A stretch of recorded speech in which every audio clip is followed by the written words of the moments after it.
Call to order the CRA meeting for the city of Dunnellon on February the 13th. Would everybody stand so we can take a pledge?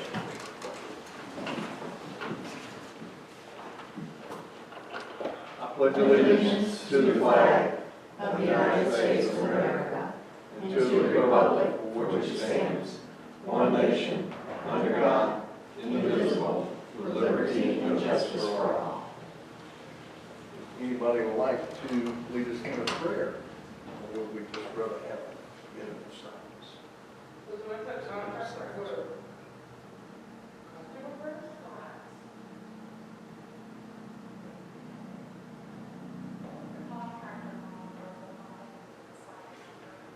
Okay. Miss Covey's just gonna be a few minutes late. I was gonna say, I guess we call roll, but you're saying she's gonna be a minute late? She's gonna be a few minutes late, yeah. Okay, all right. Well, we still have a point. All right. Would you call roll? Vice Mayor Dunn, Here. Councilman Inskeep, Here. Councilperson Mendoza. Here. And Councilwoman Covey will be arriving shortly. Okay. Jan Smith, Finance Officer. Here. Troy Slattery, Public Works Manager. Here. Julie Danowski, Records Clerk. Here. And Chief McQuaig and Lieutenant Yawks are not present at the time. City Attorney Andrew Hand. I'm here. And the agenda for this meeting was posted on the city's website and City Hall bulletin board on Wednesday, February 6, 2023, and amended on Thursday, February 9th to add back up to item number 3. All right. Looks like we have a consent agenda for the minutes of the meetings on June 22nd, July 8th, November the 14th, and December the 21st. And those are all attached. Do I have a motion to accept the consent agenda? So moved. Do I have a second?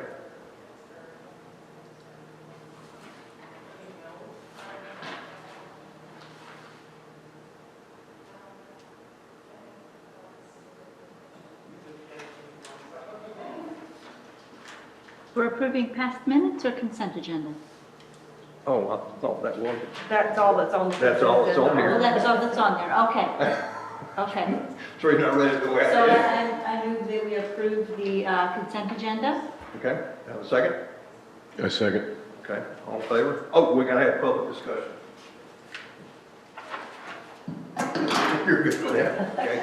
There- Short meeting. Okay, we don't have anybody in the public to make public comments. Zoom. Huh? Zoom. Oh, is there anybody on Zoom?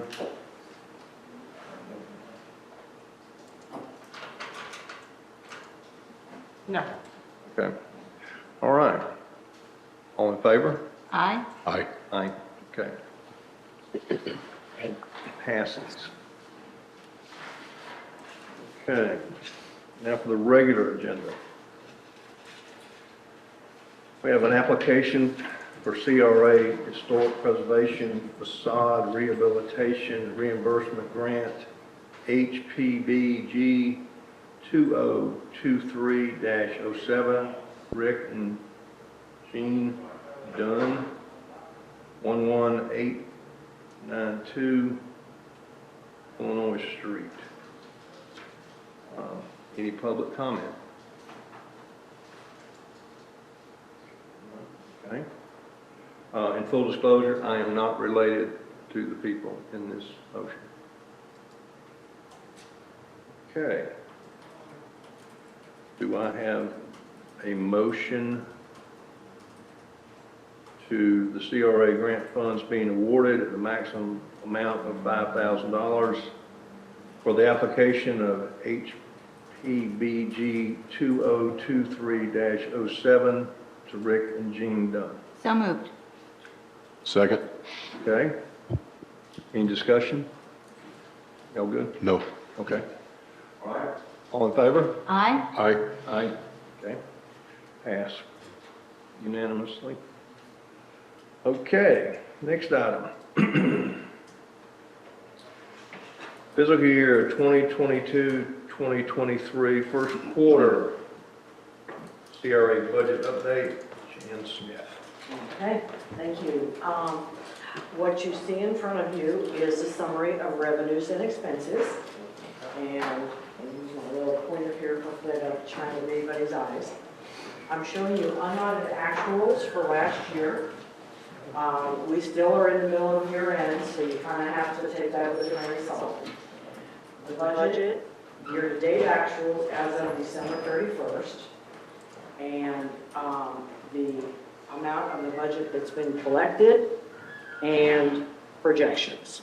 So what I want you to take a look at with respect to the revenues, taxes on line 96. On line 96, the first line, CRA has all their revenue for the year, except some interest earnings, which is a very small part of it.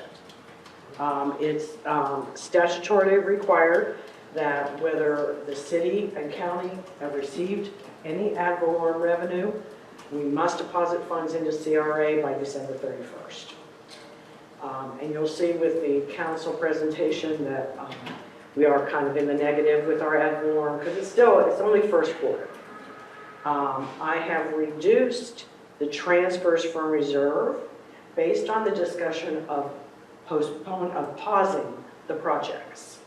So as of December 31st, I've reduced the transfer from reserve to support those major projects from $336,000 down to $15,000 transfer. You'll see that the budget is still balanced because of the revenues that have come in. Are there any questions with respect to the revenues? Okay, Go ahead.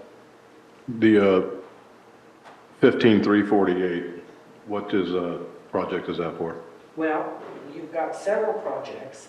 That 15,348 balances the budget. And one of the schedules I'm going to show you, the projects that are in the current year budget, the $175,000 for the Blue Run Park restrooms.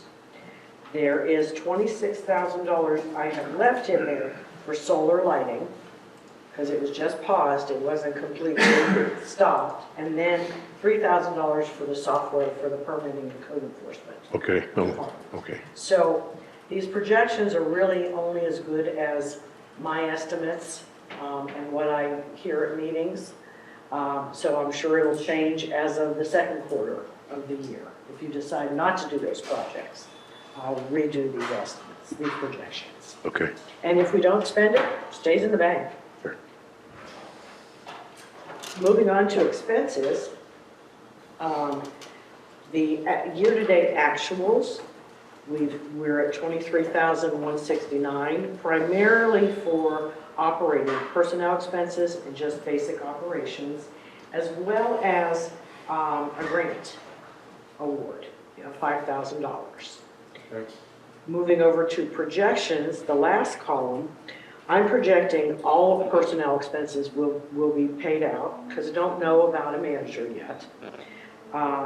As far as operations, basically the same thing with operations. It's still so early in the year that I don't really feel comfortable adjusting those projections just yet. I'll find them for you with the next quarter. With respect to the capital projects, I just talked to you about that. This $204,000 makes up the Blue Run Park restrooms and the solar lighting and the software. And then grants, we hope to give out $62,000 worth of grant money for the improvements. So your budget has in essence decreased overall by about $300,000 because of the projects that you have all paused. At this point in time, I'm projecting just about $1,000 surplus. Surplus meaning monies that are left over, whether it's from this original $15,000 or other revenues that would go back into the bank at year end, September 3rd. I anticipate that to be bigger. We, in the years I've been here, we have never spent the entire CRA budget. Money has always gone back into the reserve. So with it being still early in the year, you just have to kind of look at it as, it's kind of too early to call. Right, got it. So, do you have any questions? Do not. I'm good. Good. Okay. If we can move to the next, oh, Mandy's not here. If you can't figure it out, I'll come over there to write. I'm looking to go to the next schedule, the cash reserves. Do you see the file list? Yep, right there.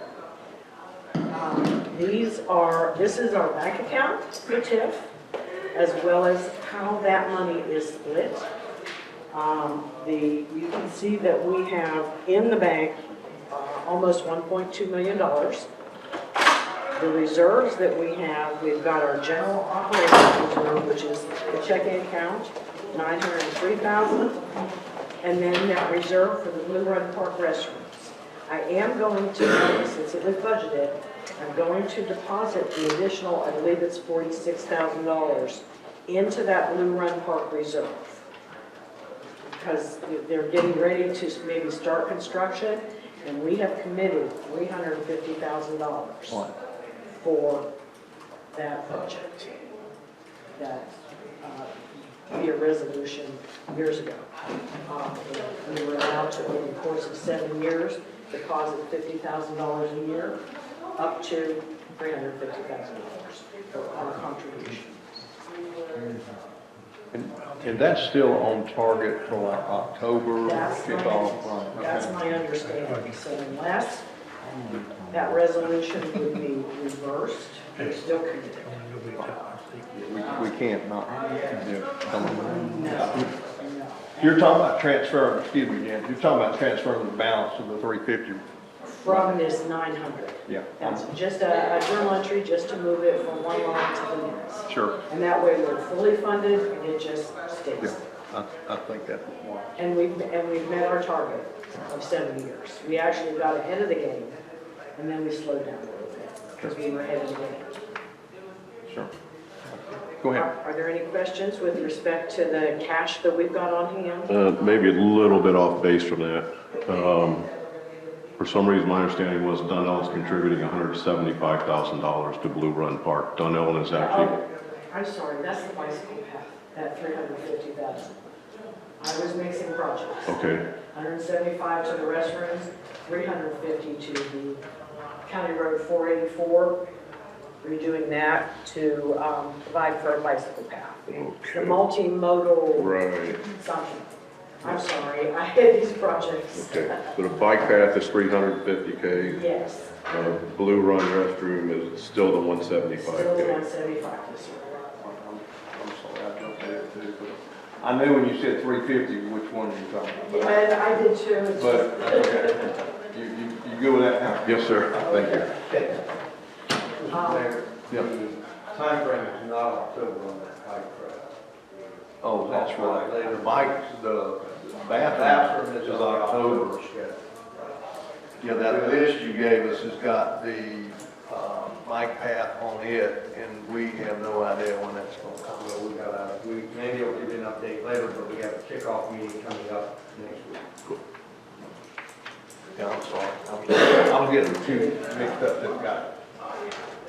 Maybe I need to identify it a little more. And it even says the bike path, right there. So CRA has a nice little pot of money. We do have to, at budget time, we have to either, and the language is appropriate and obligate. Appropriate means budget. We either have to budget what we have in reserve or what we estimate we're going to have in reserve, and obligate anything else that we don't have a project for. So what that means is we'll go ahead and set up the CRA budget. Any money's left over, we'll just earmark it for something generic, like property acquisition and parking lots. We're not committed to that, you're not held to that. If you want to move it and put up a sign, you could do that as well. But everything has to be earmarked for something, and that's according to statute. Are there any other questions? Julianne, you got any questions? I don't. Okay, I have one.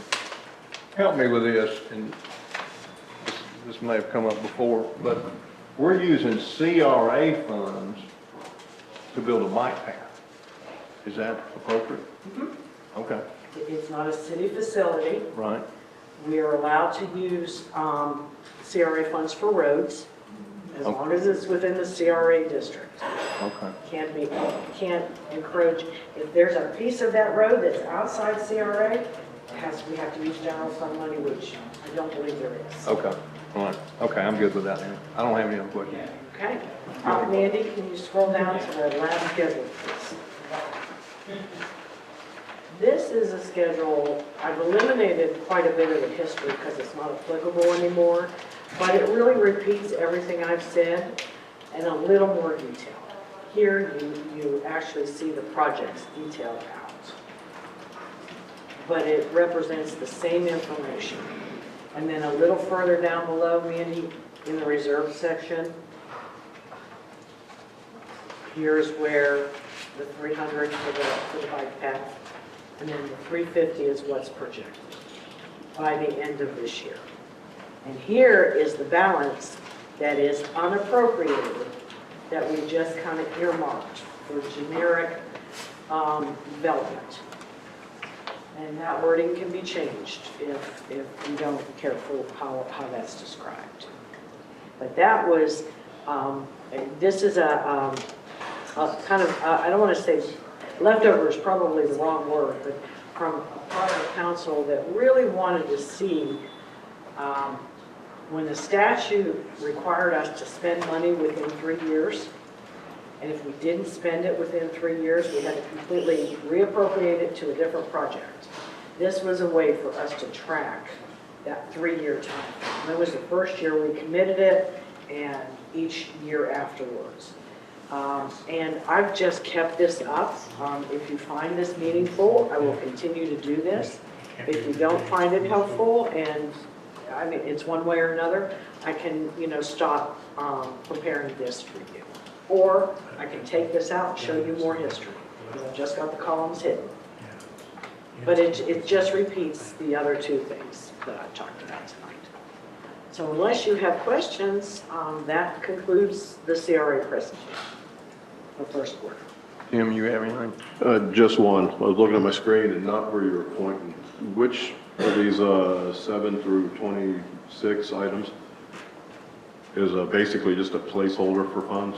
It's down, nope, scroll down, it's item number. Okay. I looked at mine, I can see the numbers.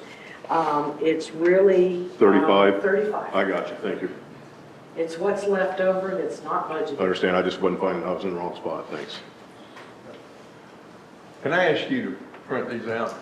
I'd like to just study them. I got it, what we're doing, but I'd like to study it so next quarter when you send me this, I can I was kind going to of ask the same thing. roll it forward in my mind. I certainly can. have that Okay, if you for could just print all those out, and I'd like, why don't you give it to everybody on the council so we just have it? Okay, do you want the same thing for the council presentation that I'm going to be doing? It's kind of less schedules, but it's the same, they look the same. That's fine. I would like them, yeah. Because I can, when I really can't sleep at night, I'll study those. And it will put you to sleep. Hey, I did it. All right. As long as you don't fall asleep during the meeting. I got it. Thank you, Jen. You're welcome. Do we have any public comments on CRA?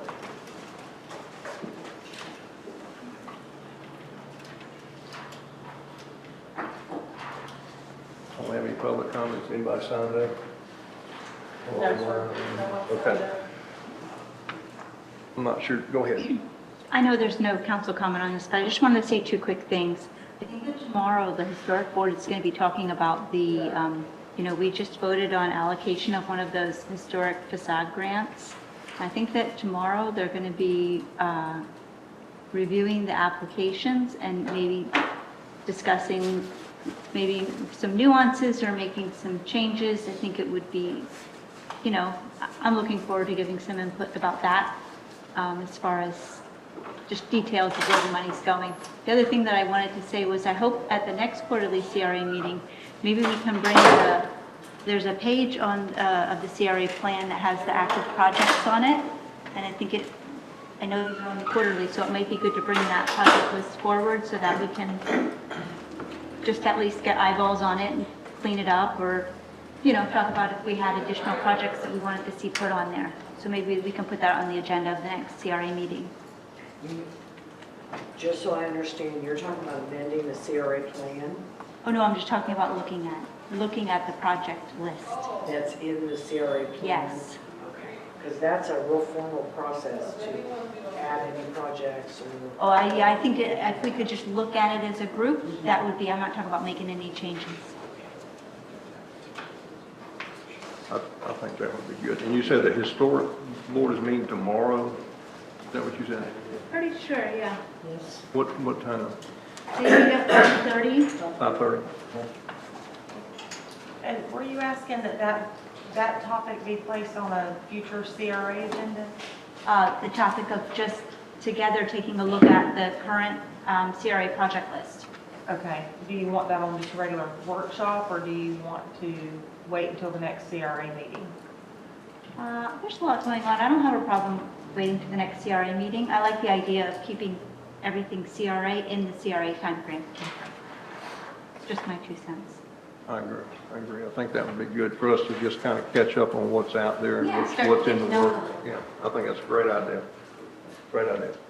Okay, any other comments on the CRA? No. You good? Tim, you good? Yes, sir. That's all we have, so can I get a motion to adjourn? So moved. Second? Second? Okay, all in favor? Aye. Okay, we got 5 minutes. February 13th at 5:30. Everybody please stand for the pledge of allegiance. Pledge allegiance to the flag Of the United States of America and to the republic for which it stands, one nation, under God, indivisible, with liberty and justice for all. Would anybody like to say a prayer, or we would just like to stand with you in silence?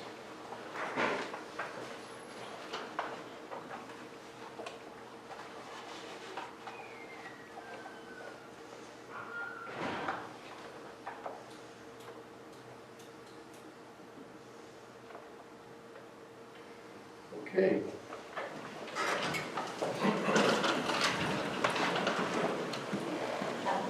We get roll call this meeting. Yes, sir. Vice Mayor Dunn, Here.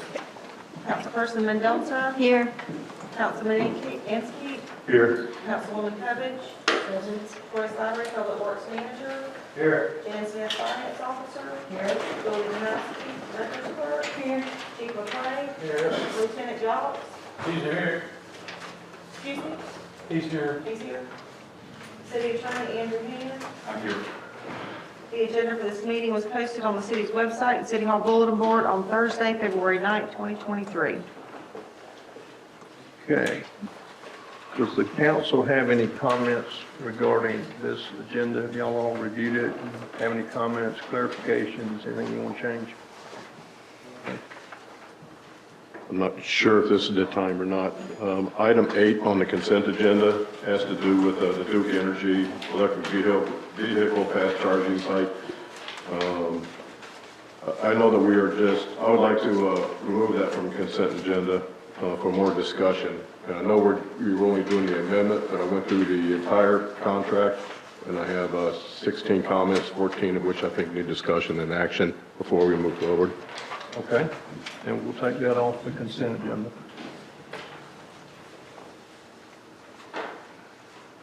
Right. So then we'll cover the first 7. Do we have any public comments on the consent agenda or anything that's not on the agenda? Has anybody signed up? I have a sign up regarding a specific agenda item, which comment would be taken during that specific item, but I don't have anyone signed up regarding a non-agenda item. Okay, all right, Bill, have you got someone? Is it a non-agenda item? No. It's not specific to an agenda item? No. Okay, then now would be the appropriate time. Okay, all right, Bill.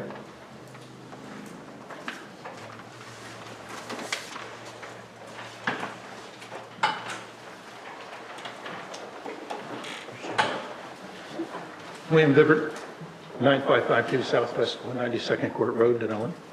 I have a couple of things. The first thing I want to do, which is a very quick thing, RRC has been working with Duke Energy on grants, and we've been working on Blue Run Trail to implement the management plan, which calls for 6 theme exhibits on the trail. We've already done 2 that you're probably aware of. This was initiated by Paul Marafino, and I've been working on. So we have a grant now that Gretchen Martin over here wrote for $3,300, and it's going to include 2 more of the exhibits. One is on the birds of the Rainbow River, which is pretty much done. We're almost ready to go to fabrication. We need 1 more meeting, and we're going to be set. And then there's one here, which I don't know if I showed you this one. Well, this is going to go on the bridge, on the big bridge over the Withlacoochee River. And what it is, it's going to be a map of the watershed. And it's the story of the Withlacoochee Rivershed. And it's going to talk about the history, which is what's around the perimeter, the wildlife, so that when people look down the river, they'll be able to see the wildlife. And then this will tell a little about the history, the Second Seminole War, and who Chief Alligator was, and some really good stories there that people will be able to see from the bridge. So this is an RRC project. I'll leave it here. You can look at this one out. Thank you, Bill. Bill, can we buy copies of those? I thought about giving you one. I can have that one? Yeah, take that. Well, thank you, That's sir. free. I'll share it. All right, Our partners, we always have partners. We don't do anything without partners. Usually, Dunnellon being our best partner. We're working with Greenways and Trails. They've approved it already. We're also working with Swift Mud. They've been reviewing it. They actually had their communications director, who we've known for a long time, Melissa Golden, has reviewed and it's been approved by both of those agencies. And of course, Marion County, we always run everything through Marion County. We don't do anything without all of our Blue Run, our partners. So we're always working on something. The other thing I wanted to talk about was I wanted to just make a couple bullet points about the boat ramp. I know we had a discussion at the last meeting a little bit about the boat ramp, and we've talked about the boat ramp a few times, and I've written 2 written comments that you may have seen. It's been a while ago. But I just want to review a couple of bullet points about the boat ramp. It is on the Withlacoochee River, which kind of does fall a little bit into our jurisdiction because it's so close to the Rainbow River, and it does affect the Rainbow River. The first thing is I'd like the council to just keep in mind why we decided to charge. I should confess that I'm a lifetime opponent to charging for public boat ramps. If you go out west of Mississippi, there are no fees on boat ramps for the most part. Most of them are free. And this one here in town was also paid for by Pittman Robertson Funds, which is a federal fund. So to me, the fees should be as low as possible because we want people to encourage it. I think the other issue is one of the things that you're trying to do, this council is trying to do with Dunnellon, is make it a friendly place. You don't want to have fees so high that people get angry and go somewhere else, which is going to happen. If you charge $10 for a kayak and somebody shows up with a fountain with 3 kayaks, they're not going to use your ramp. They're going to go down to Goldendale or they're going to go somewhere. There's like 5 ramps on Lake Russo, including the one down at the bridge that WC runs. Just a couple quick things. What's the purpose of the ramp? The purpose of the ramp, when we first started doing this, when the city did, was to pay for the cost of the ramp. That was it. And maybe do a kayak ramp. Well, now the kayak ramp. Bill, can I stop you for a second? We are going to cover kayak ramp tonight. Oh, good. So why don't you save those comments Okay. for then, and I'd love to hear what you got to say. Should I go on with the other issues? No, Okay. you've run out of time, I'm sorry. All right. Okay? All right, thank you. Appreciate it. Thank you very much.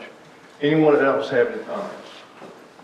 Before we get started, these are on non-agenda items. Okay? All right. Anybody on Zoom or anything? Okay, we're good. Okay, now I need public comments on the non-agenda items that are listed in the agenda, which would be items 1 through 7.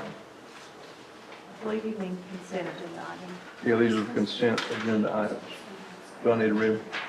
You said non-agenda item. Oh, I'm I think you sorry. meant to say These are the consent. consent agenda items. Yes. I'm sorry. Does anybody have any comments in the public on any of these consent agenda items? Okay. Okay. All right. Council, can I get a motion to accept the consent agenda items 1 through 7, not 8? So moved. Second? Any discussion? You good? Okay. All in favor? Aye. Aye. Aye. Passes unanimously. Okay. Let me, quick question, Wally. Sure. How do we revisit number 8? Next workshop? Well, you can bring it up under the regular agenda.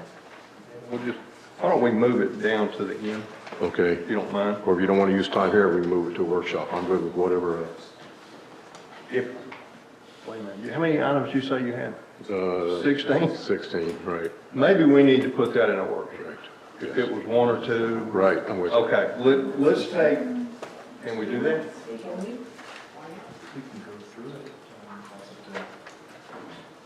It's at the leisure of council. Is there a time frame on the electric vehicle stuff? Yes, and what Councilman is talking about is the agreement that has already been approved. Correct. It's already been approved. The reason it was on the agenda tonight is because there was an amendment to the exhibit, and we needed to acknowledge that amendment to the exhibit. And so the contract is approved, it's already gone back to Duke. Duke has already submitted their site plan and started their permitting for the charging station. So we really can't wait until a future workshop. If Andrew can go ahead and address some of those concerns tonight, because if we need to stop the project because you have these concerns and you want them addressed before it moves, we would need to talk to Duke about that because they are already in the process Okay. of doing the installation. Take it to the end? Well, and I'll leave that up to y'all. Do we want to leave it to the end or go on and discuss it now? I'd like to discuss it now because I have concerns that our attorney reviewed this agreement and now we have to discuss it. Let's get this over with. Okay. I'm ready. All right. Okay, Tim? Okay, I have the contract in front of me.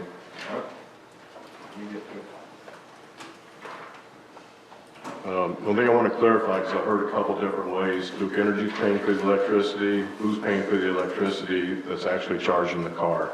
The driver themselves will be paying for that electricity through a vendor that Duke Energy is hiring to do all that.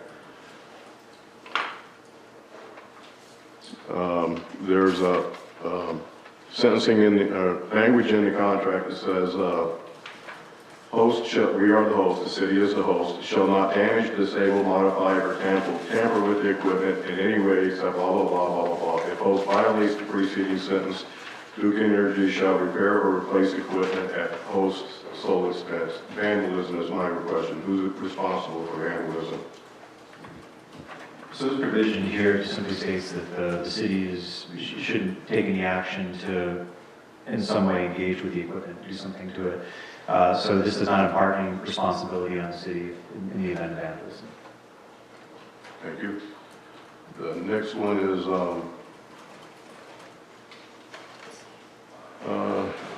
following termination, I'm sorry, I got that one. Item 2G, host, okay. Host shall take reasonable measure to discourage and prevent anyone other than an EV driver or whom particular EV has been dedicated from parking in such space, including without limitation towing. So when I read host shall take reasonable measures to discourage anybody from being in that spot that should not be in that spot, are there any proactive measures that are required by this statement, such as signage, you will be towed, or et cetera, or you have so much time? I have an answer for that. They will be providing the signage for that. Thank you. Now I'm on 3 alpha. The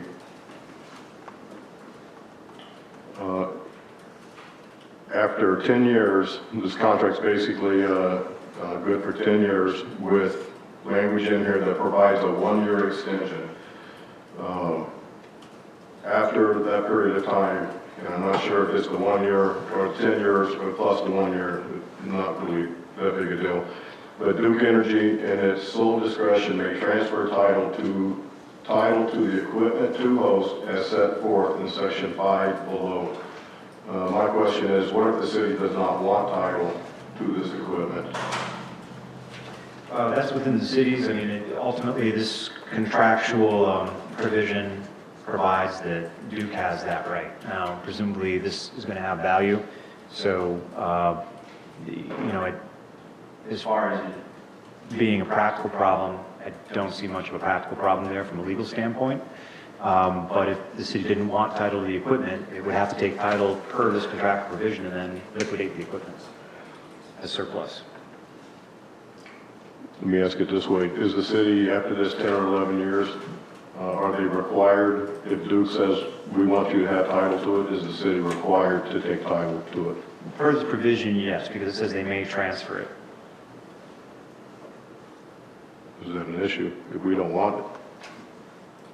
No, because you take title of the equipment and then it can be surplused. And so It it's could be still, negative too. in any case, it's an asset and you have the ability to dispose of it. Well, we're assuming it's an asset. Yes. Okay. I myself have an issue with that, but nobody else does. Okay, the next one is 3 Bravo.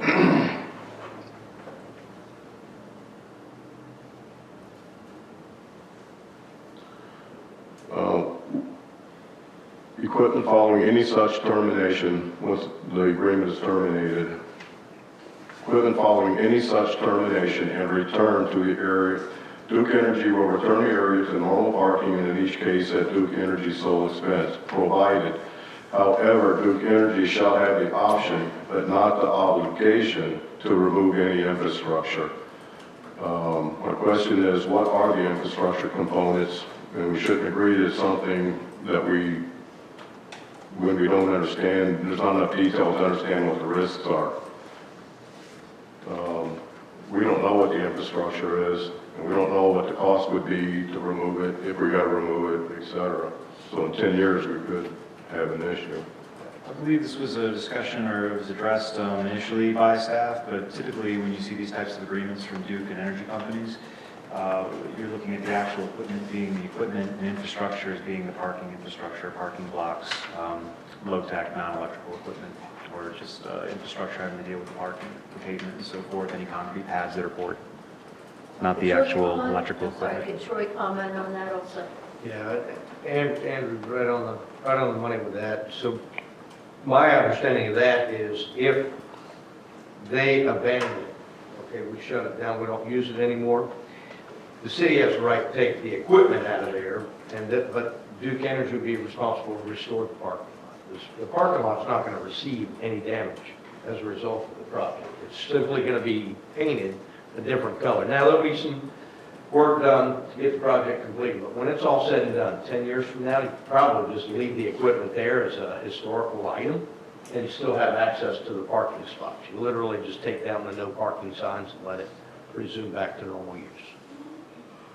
Or like Andrew said, we could surplus the equipment if, in fact, we assume the ownership of it or take ownership of it. Okay. I'd like to make a comment on that also. 10 years from now, looking down the road, as we know technology is growing faster than a speeding bullet, perhaps it might be replaced with new technology. Right.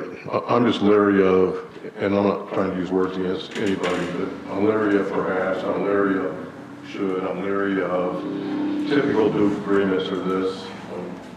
I'm a lot more comfortable when everything's spelled out. You know, to put this equipment in, there has to be a parts list. This is the infrastructure. Who's responsible for this, but I'm not looking to drag this out. So they also, when they submit their permit, all the plans, all the equipment, everything's detailed in the plan set that's submitted for the permitting. Okay. That has been submitted to us, so that's accessible to you. Right, but that's after the fact of the contract. I'm used to seeing all that before we sign a contract. So I will oversight, okay. All right, my next one is Delta, 3 Delta's determination fee. In here they explain that there's going to be a termination fee, and it'll be prorated, blah, blah, blah. But nowhere in here does it give us the prorated formula. So we're really not sure how to figure out the cost if we do, for whatever reason, want to terminate this. I think that cost has been floating around, because when we started talking about this project well over a year ago, cost was here, and then it was over here, and then there was going to be multiple sites. So I don't know if they've actually gotten out to contract yet, current cost. I'm with you. Okay. I could read this next one, but it's going to be along the same lines. And what my point is with the termination fee is we really have no idea what that termination fee is in the dollar figure right now in today's dollars. And that bothers me.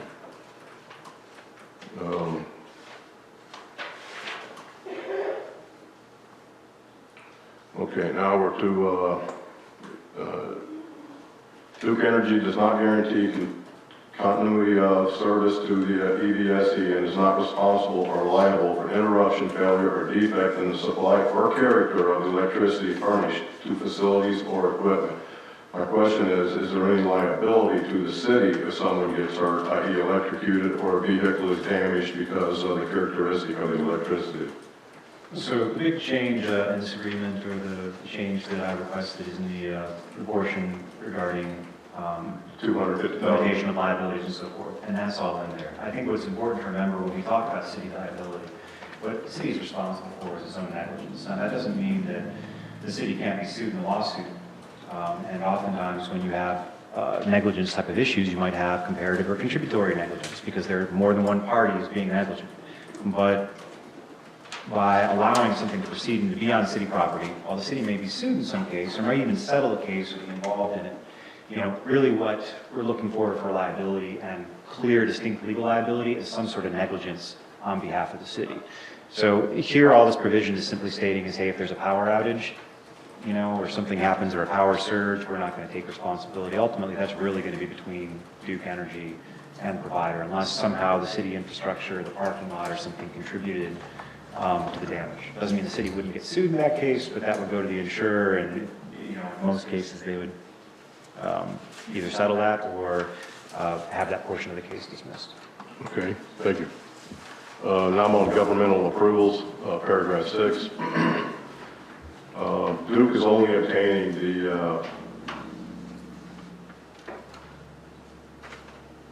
electric permit. This says a host shall cooperate with Duke Energy in its effort to obtain such government approvals.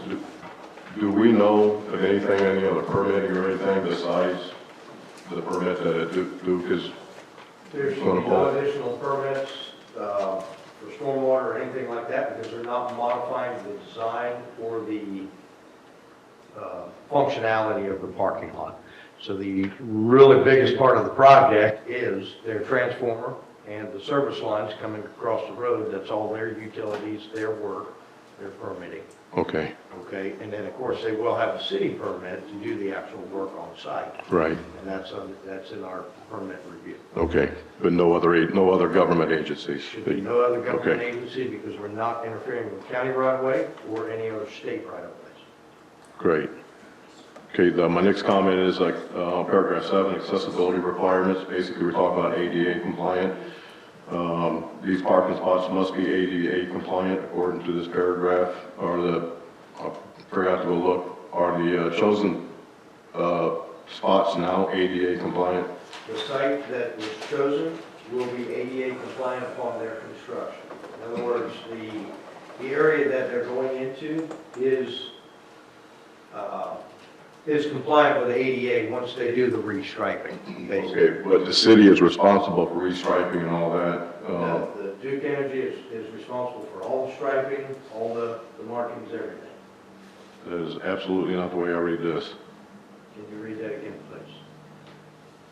Duke Energy will not be responsible for any construction upgrades required for the EVSC or the property to be ADA compliant, including but not limited to the construction of ADA compliant ramps or the inclusion of certain signage or paint markings.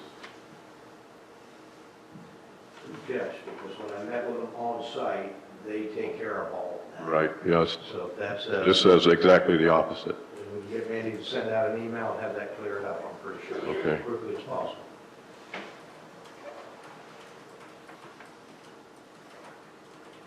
Did you get that, Mandy? Excuse me?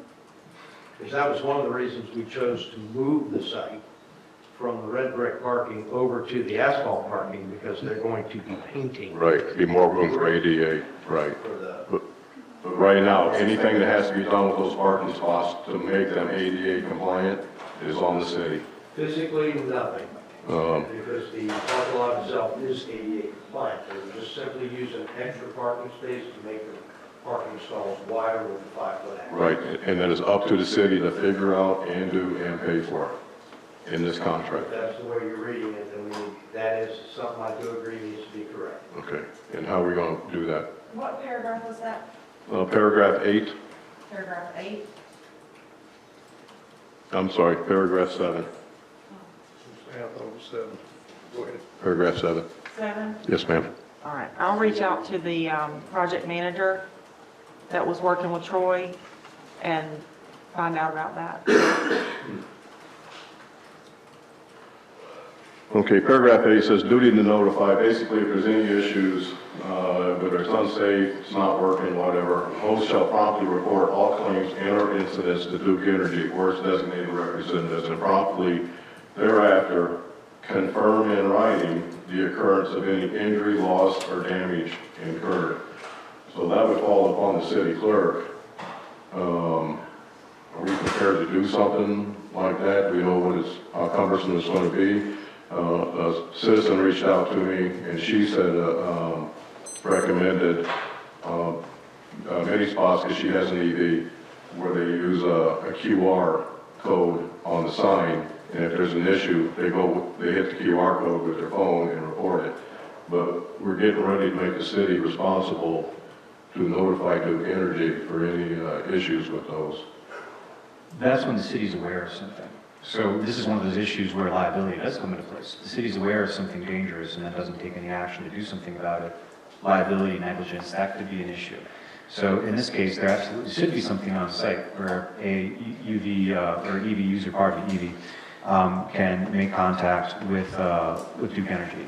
But if the city becomes aware of something, or if the city is made aware by one of these users and so forth, then the city should also take action and document that action in writing, that they were made aware of something and that they did let Duke Energy know. That helps insulate the city from any kind of liability. So it's very important from the city standpoint. And I'm good with that, and I understand that, but what I see as a practical daily thing is people going to use that, you have an issue with it, you're flooded with phone calls, hey, the parking spot's not working, what's up, can you report it? A lot of times, stuff like that is handled directly through the Public Works Department, either through one of the employees that has a direct contact with Duke Energy. We deal with power lines down, phone cables down all the time. Right, but So this would be another similar, same thing with the, like our waste management contract. When there's an issue, it gets reported to Public Works, the secretary or coordinator there will reach out and report it to Duke Energy. okay, I understand that, and I guess we can wait and see what kind of animal this turns into, but I don't think the city should be getting into the business of having to hear about EV spots and having to be the middleman between the EV spot and Duke Energy myself. I don't think we should take on that obligation. We're already pretty busy. But again, don't know how bad this is going to be, so maybe we can visit that in the future if it does become a problem. I just want, if I may, I want to give you one more example. FGUA, U.S. Water, the water and sewer, we have no ownership, no responsibility, no maintenance, no nothing. And we probably head off about 25, 30 calls a week for water and sewer issues. So it's a very quick process. And if we receive it, we report it. We Okay. have them linked into our facility dude, so when a work order is generated, it sends it right to their customer service. I have a quick question. Is there any signage that lets the EV users know that they can call Duke right off? Do you know? we can look into that. It should be identified on the site plans that they submitted for permitting. It'll show all the signage and any work that'll be done. So I will review that starting immediately tomorrow. Thanks. And just so you know, council, we are waiting on revised plans per Jimmy's orders. The building official had requested some changes to the site plan. I had requested a couple changes, and we have not gotten those yet. They had called me, Duke, last week, and he anticipates getting it in this week. And at some point, will those site plans come in front of us, Gil? That I do not know. At this point, the agreement was approved, so it's all Okay. permitting process I'm right with you. now. Gotcha. Okay. Yeah, there's really no there's no site plan approval necessary. Right, for what okay. we're doing. It's just permitting. Gotcha, thank you. Jan Smith maybe put this one in. I'm on number 14, 15, taxes, tax credits. To the extent of it, the installation or ownership of the equipment generates taxes or credits. Basically, the city cannot put any tax or fee on this, similar to what we see in many of our bills for people who live in the city. Is this not an opportunity to get No, we cannot impose any taxes. or fees? We're very limited to the revenues that we Okay. can impose. And no, I did not add that. I was thinking of you though, Jan. Okay, now I'm down to the very last sheet, the statement of work, Exhibit A. The statement of work is not filled out. It's got many blanks and all that. Is it presently still not filled out? We're going into a contract with a whole lot of stuff not filled out, and I don't know how we're doing that. Troy, can you speak to that, because you met with the project manager? What you see is what we have. Right, and we had this contract before my last meeting with the project manager, so I would, and I hate saying this, but I would make an assumption that it would be in their permitting process as the scope of work that they would be performing. But I will put that on the list and do a follow-up with the other question of who's painting the new stripes and sign. Okay, because a few of these things would actually have eliminated, if this was filled out, would have eliminated about half of those comments and questions. I think at the time that they were trying to get that approved, to make sure that we secured the funding through the federal government for the project, that the scope of work was fully defined. Gotcha. Not excusing that, I'm just saying at the time we had Right, the contract. right. originally. But we've seen where this type of thing that's been filled out has gotten us in trouble before. Just looking to not get back in that space ever again, even though this is already signed. So So at this point, they could probably fill in that attachment to the, I would say that it must be filled in. okay. Do you have that one captured, Mandy? Yes. Okay. And that is the end of my comments. Thank you. I just want to thank him for going through that, and we all have strengths, and I certainly think it was well worth our time to discuss those points. Thank you. Yes, ma'am. You absolutely got me on one of them there. So accept the challenge. Yeah, I'm not trying to get anybody, just No, want, you but I know, appreciate the thoroughness. yes, it's all I in do have a comment, and that is, we're 2 years behind both Inverness and Crystal River on this. I would call it a gift, okay? It is actually money that has federal Department of Energy trickle down through Florida Department of Economic Opportunity, and we should be thankful this. And secondly, we have had a copy of this contract. When was it sent to us?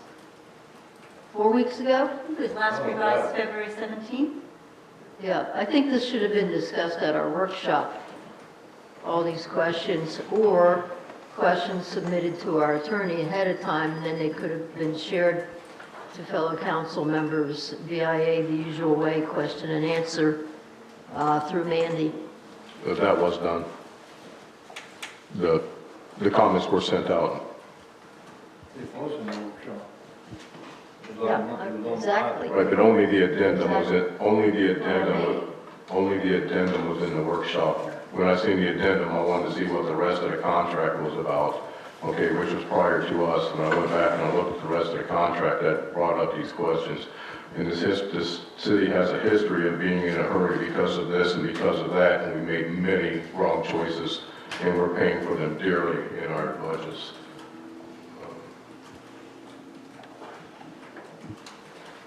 Okay. Any other questions? I definitely think we need some answers before we approve this and before it goes on.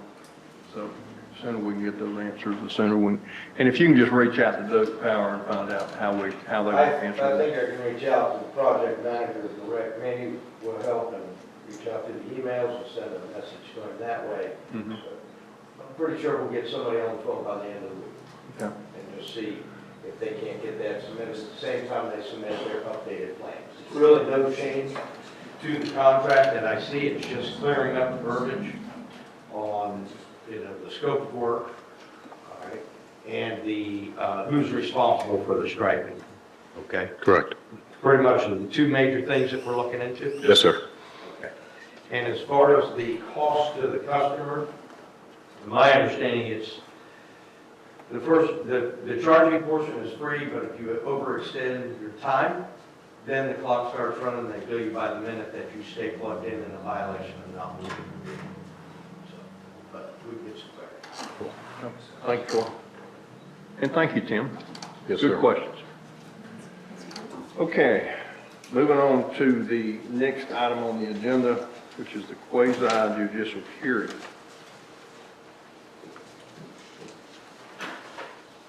Ready?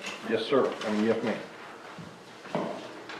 All witnesses addressing city council in these quasi-judicial hearings will be asked to limit their comments to the specific subject being addressed.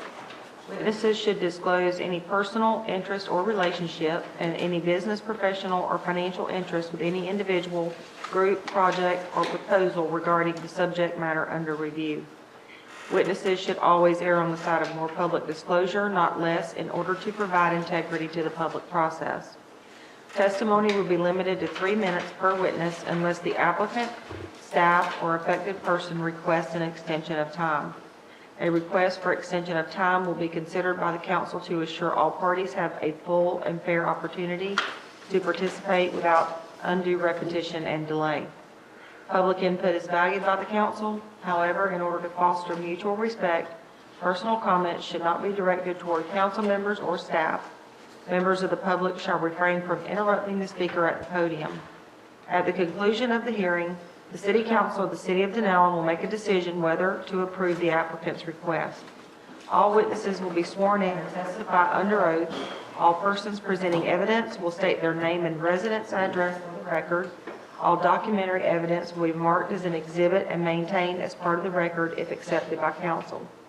After each witness testifies, any councilman may question the witness. The owner is entitled to cross-examine each witness after his or her testimony and shall do so by asking questions of the witness or rebut the witness testimony by presenting contrary testimony or documents after a witness testifies. Okay. The quasi-judicial hearing for site plan review, SPL 20230024, site plan application, EZ 20230025, Take 5 Car Wash, Rebecca McAllister, Driven Brands, notification to the applicant and the adjacent property owners on January 26th of 2023.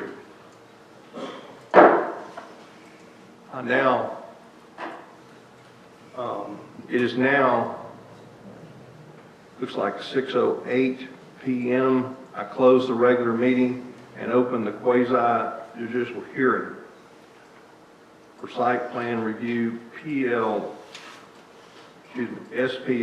20230024, site plan application, PZ 20230025, Take 5 Car Wash, Rebecca McAllister, Driven Brands, notification application, property owners on January 26, 2023. Will the city attorney now swear in the witnesses? Yes, sir. Will anyone, staff and public otherwise, who intends to present evidence on this item this evening, please stand and raise your right hand? Do you promise to tell the truth in the testimony you're about to give? Thank you. You have one more, Andrew. Okay, it's collective. Okay. Thank you. Okay. Okay.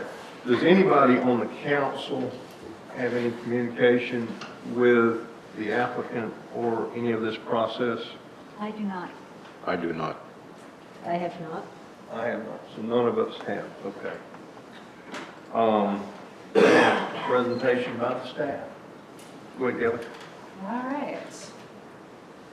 So I'd like to introduce into evidence the staff report by City of Dunnellon Community Development dated January 17th, 2022. It was presented at the quasi-judicial public hearing for the Planning Commission on January 17th, 2022. While I did not prepare it, I can tell you that the following items were reviewed for consistency and adherence to what our current regulations are. And that is comp plan review, zoning, section 8.13 of the land development regulations. And we followed, legal matters as far as sending out public notices and the time frame that they were supposed to be. And staff finds the site plan to be consistent with the land development regulations, the city's comprehensive plan, and the city's code of ordinances. It is staff's recommendation that the Planning Commission provide via resolution, via ordinance, recommendation to, for approval to move forward with the development order. This doesn't require an ordinance. It's a resolution at the planning level, but this And is then we just, do a development order. Okay. yeah, not an ordinance, but yeah, development order.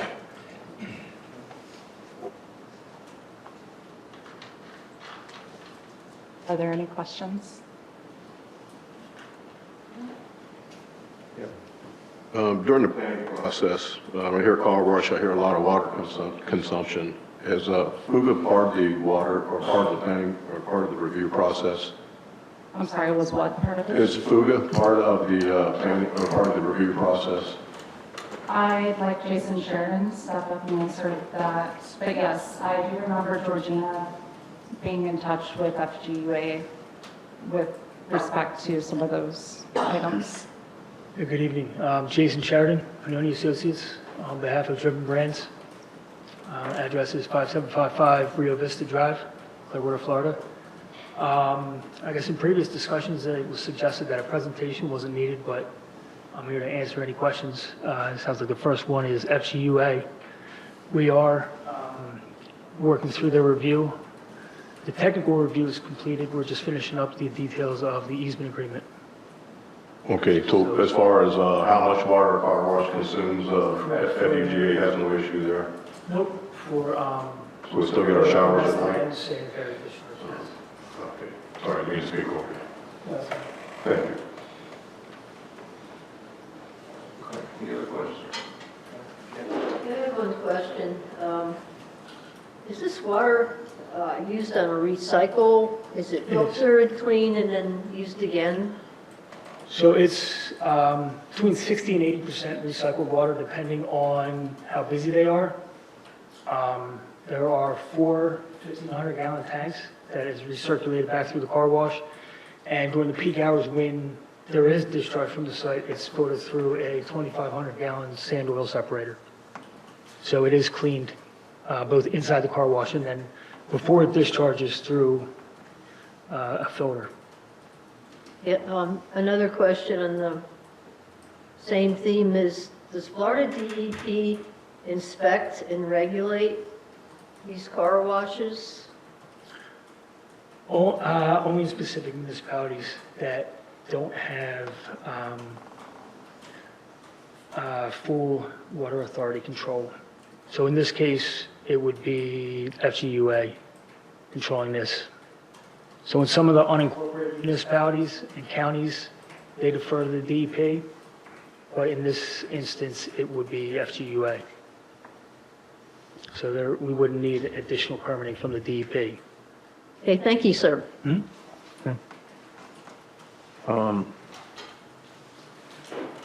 Did you want to make a presentation directly to us, or are you just here to answer questions? I was just here to answer questions mainly. Some previous conversations, it suggested that a presentation wouldn't be needed. Okay, all right. I only had one, and it was going on the site plan, looking at it. If I remember this right, it looks like there's a block of trees that runs along the property line. And I couldn't tell whether the trees were going to be taken out, we're going to work with them, or what was the plan there? I know, let me stop there, because I know you're putting in a lot more plants and stuff, but I'm more concerned with the trees that are along there now. Well, I know we're not taking out any substantial amount of mature trees. There is some underbrush that we'll be clearing. It's an out parcel that was initially designed and permitted with the auto zone. So a lot of that's already been cleared, and the design doesn't incorporate any additional clearing. We're going to use what was already padded out. The existing access is going to be used. The existing stormwater basin, we already have the modification approval from the Water Management District. I got to think we're about 60% impervious, which is less than it was initially designed for. So we're well on our way with the permitting. Okay, okay, that was the only thing I noticed. I was looking at all the diagrams and how you built it afterwards and saw the vegetation put back. I just couldn't tell what was happening to the trees that were there. Yeah, there are a few tree replacements, but we're not getting rid of, half of the wood line. Good, good, okay. That was the only question I had. Anybody else good? Okay, all right. Any presentation or evidence from the public? Would anybody in the public like to speak on this matter? I guess since nobody swore in, we probably don't have anybody. Okay.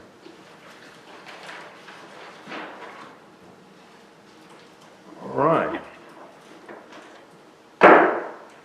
It is now 6:17 p.m. I close the judicial hearing, and now we open the February 13th City Council meeting.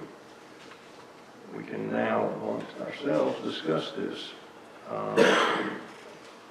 Does anybody want to take the lead? No, I gleaned a lot of information from the presentation given to planning. I think perhaps all of we know that these are all at planning prior, and there's a lot of information provided in those presentations at the Planning Commission. So I encourage everybody to, listen on Zoom if you need to, but it's a good place to get some details. So I don't have any further questions about the Take 5 car wash. Nor do I. No further questions. No, I don't either. I was going to say the package of information that y'all got to us, I thought was very informative. Very good site plan, everything. Okay? All right. Now, we move on. The judicial hearing is over and all discussion. So now, we're going to move to item number 10, consideration of site plan SPL 20230024, site plan application, PZ 20230025, Take 5 car wash. I propose that we move to find the site plan consistent with the city's comprehensive plan. Okay?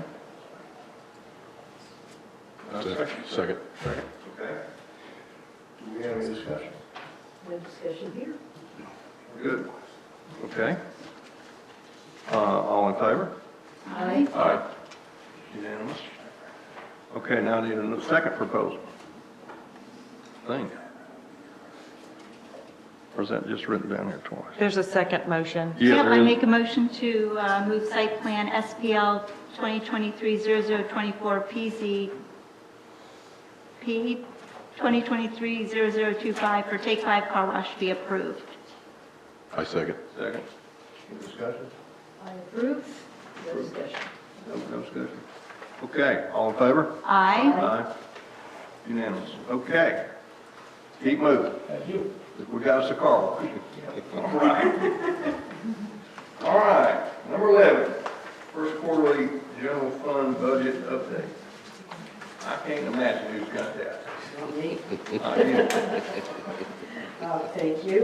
This is just on the general fund, council.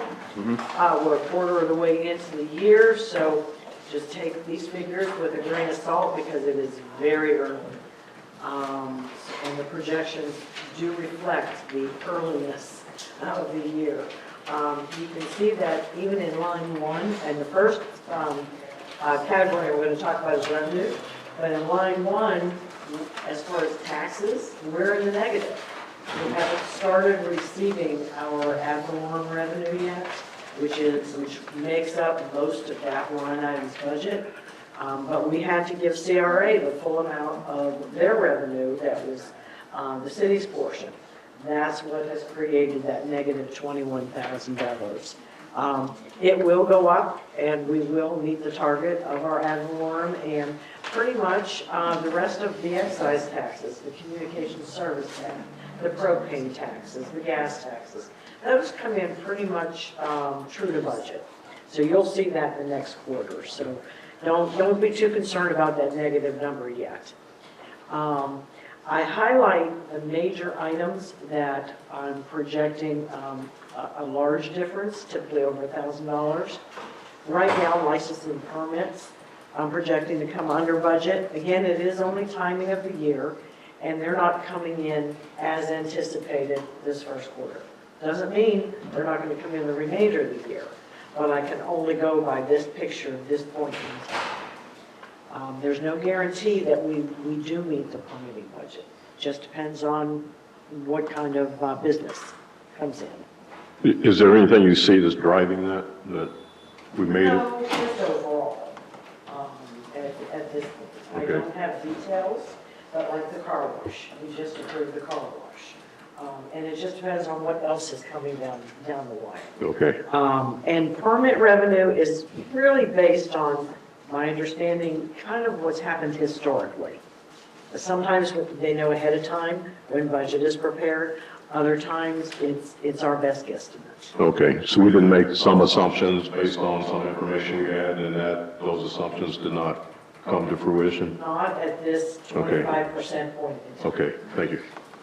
The next line item that I want to highlight is line number 7, the state shared.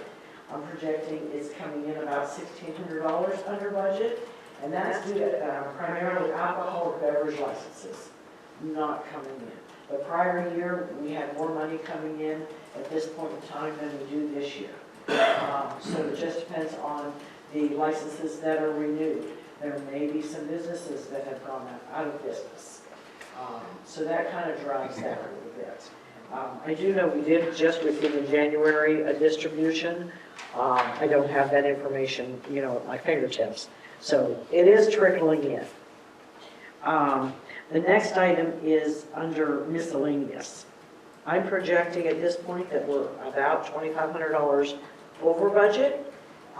The part of that is police trust revenue, which is donations that the police department receives for their community services, for the toys they give at Christmas time, for the services, the community services they provide, the meetings that they hold in the community. So that's what's driving that. Also, what's included in this miscellaneous category are pass-through revenues from like legal fees that are charged to those seeking permits and legal reviews of their projects. We don't have any coming in yet that we've tracked, but that will change over the course of the year. So you can see that right now I'm saying that we'll be about $16,000 under our revenue budget. And that is my best estimate at this point in time. Are there any questions? No? Yeah, I'm like you, Jan. I think when you're in the first quarter, it's difficult to even get your arms around it. So you know, I see these differences, I'm glad you pointed them out, but I don't think there's a whole lot gonna be gleaned from this. There isn't, but I am under an obligation to keep you all informed, and quarterly is really the best way, because, Sure. and I'll say this, every budget update, the budget is a living, breathing document. Sure. It changes daily. All right. Go to expenses. Moving on to expenses, there are several that I am highlighting as far as projections. Legal, about $10,000 over, I'm sorry, city clerk, wait a minute. Line number 21, city clerk, about $10,000 over budget, primarily due to the quarterly payments that we pay for our financial software. That's a prepay. You'll see that prepays will drive this up because we're paying a few payments a year that are supposed to cover us for the entire year. So at this point, this quarter, about $10,000 over budget. Legal counsel, about $2,000, but as I mentioned before, pass-through expenses have not been booked. So I can't tell you how much of the legal budget is actually passed through, but I will have that information for you next quarter. Can I ask a question, Jan? Would you rather hold the questions till the end? Or? No. Okay. For the Munis program, we had money budgeted for that, so that at the end of the year, that should just wash out, It'll right? wash out. Cool, thank you. We pay exactly what we're quoted. Right. So there's no, unless we add a new module during the year, that's a wash. Gotcha, thank you. You'll find the prepays insurances are affected by that, our liability insurance. Right. Work comp, we make 9 payments a year instead of 12. Okay, I'm with you. And our liability insurance is 4 payments a year instead of 12. So that kind of drives these overages, but I end up smoothing them out as the year progresses. Cool. So as not to Right.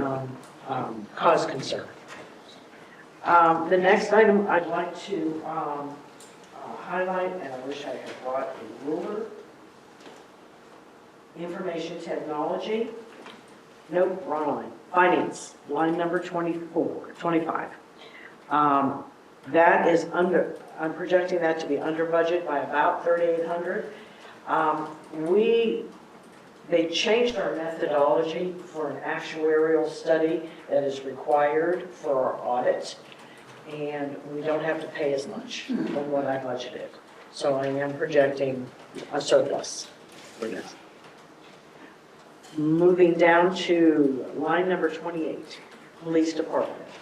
At this point in time, about $17,000 over budget, but that is because of the architectural study that you all approved take place this year that was not fully budgeted. The monies will come from the reserve to cover that, but it's just not reflected in the budget at this point in time. And when will it be? As soon as we pay the bill. Oh, gotcha. Once we get billed for it, then the money is moved and it's reflected. Okay, thank you. Moving down to building inspector, about $1,400 under budget, and that's line 31, primarily due to fire safety inspections not being required at this point in time. They may or may not be required. We may stay under budget the entire year. That's just, if I understand fire inspections, which Kelly's not here, she can speak to this much better, I'm sure. I don't think it's done on a regular basis. I think it's as new construction comes along. And so we budget just a certain amount based on history. And the budget is primarily based on an average of years and how much is spent. A lot of times we do have absolute firm information, but it is a combination of estimates, assumptions, as well as actuals. Moving on down to cemetery, line 33. It's right now, I'm projecting about $1,900 over budget due to emergency tree removal, an additional expense that was not planned. Roads and streets, $43,000 over budget. That is due to the Blue Cove project being carried forward into this fiscal year, and it's the retainage that needs to be paid out on that project. And that is funded with capital dollars, so there's no additional impact to the budget.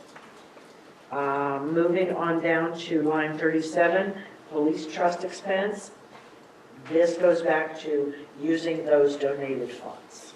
We don't budget for the police trust because it just depends on what they have going on at what point in time, but it's all donated funds. It doesn't come out of the taxpayers' pocket at all. So overall, I am, and don't put too much into this, but I am projecting as of December 31st, an $85,000 deficit to our budget this year. But if you look at my explanation, council approved a budget amendment for several large projects that is not in these numbers at this time. But using that budget amendment, it's a net projected deficit of about $21,000, which I don't believe we will be in a deficit by the end of the year. I think it'll smooth out, we'll end up taking in more money than anticipated, especially grant revenue, if we get grant revenue. So it is very early in the year, so I try and not cause too much excitement with these figures. And by estimating, it's a formula base on the months that have passed and how much should really be spent each month. And then some additional assumptions like salary dollars, I don't leave in a formula because I anticipate all these salary dollars are going to be paid at some point. As we fill vacant positions, that may adjust. It just depends on how much the salary is for the new people that are brought in. But at this point in time, I leave everything in the budget. Are there any questions? I'm good. You good? Okay, now let's talk about reserves. What I have provided you with this schedule, these are our bank accounts, this is all the cash we have in general fund. We have a total of $6.2 million in our general fund. And it's broken out by various reserves. We have our bank accounts at the top, but what I would like you to focus is from line 24 down, general fund equities. That's the spread of our cash. How much is earmarked for various items? I've given you definitions, which are off to the right, as far as what it's restricted for, what it can be used. I did print this out for you all so you can see, for example, the first line item on line 25, which is gas tax equity. That's our 5-cent gas tax that is restricted for roads and streets capital only. It cannot be used for anything else. We typically receive about, am I going over the 10 minutes? Yeah, there's a little bit, but keep going. We typically receive about $60,000 a year, so it's not being really replenished that quickly. And if there is a project budgeted that could use that money, then that new money is used first before we dip into what's on reserve. And going down, most of these are either restricted by ordinance, by statute, by law, or by management. For example, and I'm going to take you all the way to the bottom, line 43, the restricted grant, ARPA money. I did that because I did not want to take a chance of this grant money being spent for anything else, just being commingled with our, on line 33, it says general fund unrestricted. That's our checking account. That's what we make payroll out of. We pay bills. That line item fluctuates on a daily basis. And once our ad valorem money starts coming in, you'll see that dramatically increase. Because if you notice, we started out the year at $1.1 million in that bucket. But because we paid out projects, big projects, that's why it's decreased down to that level. But it's not a concern at all. We can still meet our bills. If we can't meet our bills, I have to notify the state. Got it. So unless there are any questions on this, this is, it's all pretty well defined off to the right, that you can see what we can use it for and what we can't. Some of these reserves we have brought into this year's budget already, but it sits in this reserve until we spend it. That's when I actually move it. Any questions? Gotcha. Tim, you got anything? No, sir. Okay.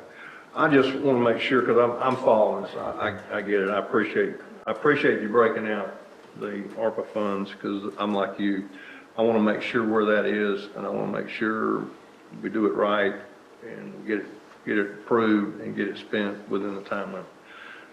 Having said that, it looks to me like that's that $914,000. We also then have this gas tax, which is about $700,000. Now again, in my mind, what that tells me is, tell me if I get this wrong, but if we decide, and it's gonna come up later, a road project, and say it's $1 million, it's not 914,000. Can we use some of this 700,000 if we're like $80,000 short? Absolutely. That's what I want to make sure. Got it. You have multiple reserves. No, I got that, but I just look at big numbers. Some of these, I gotta look at it, big deal. But no, I just want to make sure I'm reading this right, and you've explained it very well, that the gas tax money, which is 700,000, and we got the ARPA of 1.914. I think that all works. Okay, got it. Okay, good. Okay, if there are no questions, I just want to point out debt service. We are down to about $1.8 million from $3.2 million. Right. So we are working that now. Got it. Okay. One last thing I want to present, because I was asked. I prepared a repair and maintenance schedule for you all. Thank you. Primarily for the buildings, and the detail is all in the line item budget. But for buildings, it's on lines. Mandy, can you bring up that repair and maintenance schedule? It should be in the folder. It's not attached to that. It should have been dropped as a backup folder. Oh, I did attach it. I apologize. I didn't think I did it. Yeah. Loretta did. Oh, okay. Lines 15 through line 20 is your building repair and maintenance department. That's where your maintenance, your painting, your pressure washing, and various other building maintenance items are budgeted.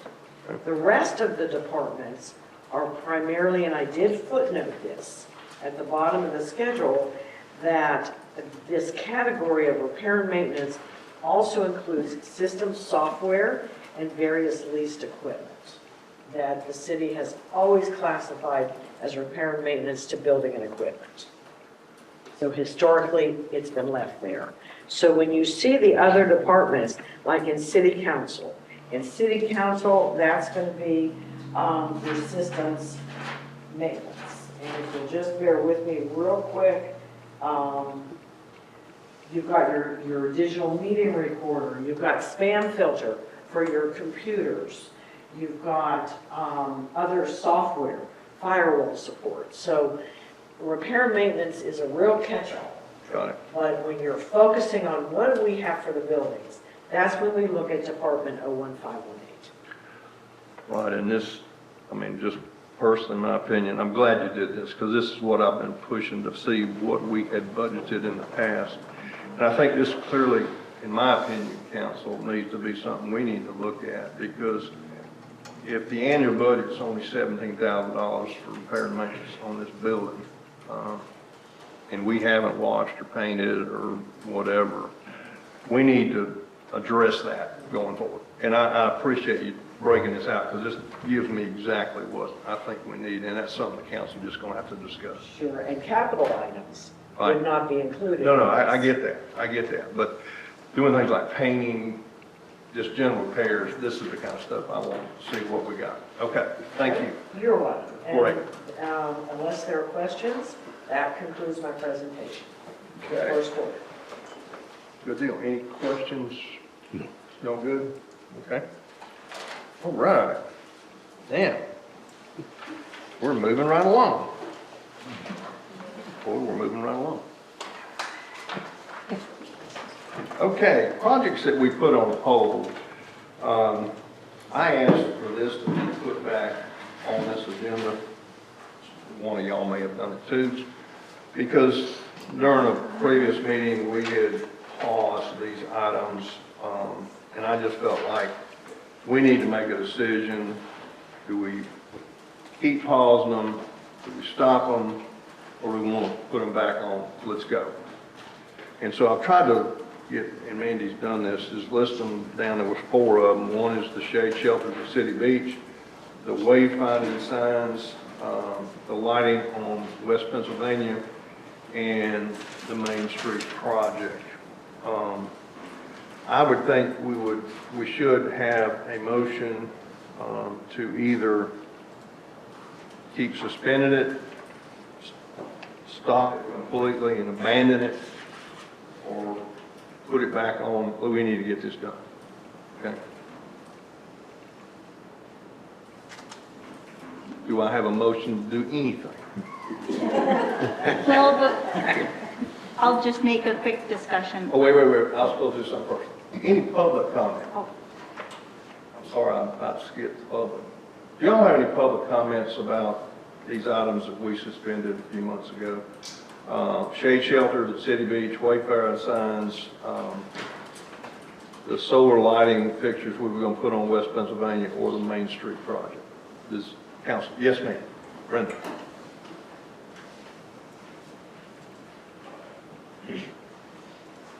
Brenda Diarvo, 11661 Kent Drive. I hadn't meant to speak to anything because I think these are all good projects. But I would encourage you to reconsider the Main Street program. I wasn't involved with the original, but I heard many, many good things about it. And there had been some momentum started. There have been a lot of volunteers willing to sit on the board.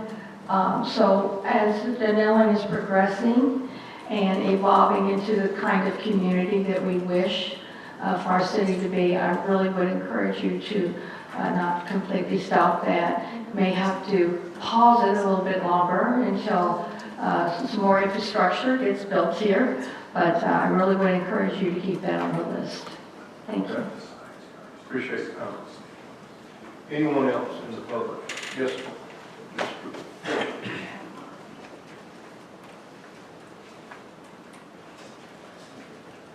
Dave Porter, 811835 East Blue Cove Drive.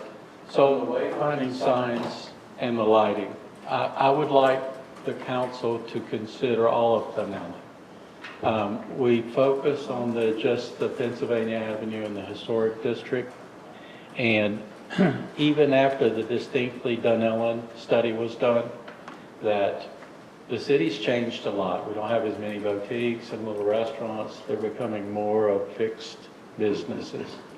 And a lot of the businesses is moving to the eastern side of Highway 41. So thinking broader and more long-term, at least think about when we develop wayfinding signs, specifically lighting, think about when they reconfigure Pennsylvania Avenue on the western side for the bike trail and stuff like that. Is there infrastructure we can put in for lighting, conduit, that kind of stuff that can set us up for some future plan? It's much cheaper to do it while construction's going on than to think about it after the fact. So I just think a request that you think broader than just a small area, because there's much more to Dunnellon than just that one little place. And kind of mimic Inverness. Inverness kind of has a common theme throughout their downtown area, not just in the square area. So think about more broader how we can do it and how we can utilize that plan over and over again, and how we can cut cost as we're doing infrastructure type changes. Thank you for your time. Okay. Anyone else? Anybody on Zoom, Andy? No, sir. Okay. All right. Council, do I have a motion to any of these 4 items?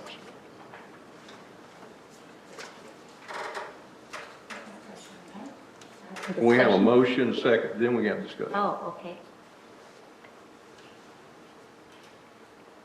I'll begin. I'll just do the first one. We're going to do them one at a time? Okay. At the present time, I make a motion to cancel the city beach shade shelters. Okay. Do I have a second? I'll second that. Okay. Now discussion. You want to lead off? Yeah, my reasoning is we had $30,000, I mean, this is not reason, we had $30,000 in last year's budget for shade shelters. We had spent $11,000 of last year's for shade shelters. We all know what happened to that. That is not part of my thinking this way. But, so to me, this year's budget should be showing, what's 11 from 30? 19. Right, it should be showing $19,000, but it doesn't, it shows $30,000. So to me, this is going back and forth, it's just not moving in the right direction. I think we have other stuff we need to do, other stuff we can spend the money on. I live right next to the beach, so I get to see it every single day, who uses what and all that, and I just don't think that's a high priority right now. You know, and that's me. Thank you. Okay. Julianne? I don't have much else to say. I agree that it comes down to priorities and looking at 3 new people in the council, 1 veteran and a vacant seat, and learning what goes on behind the scenes and the challenges that are faced with just day-to-day operations. I would say that we really need to focus on bare bones things, and shade shelters would not be on a list of priorities for me either.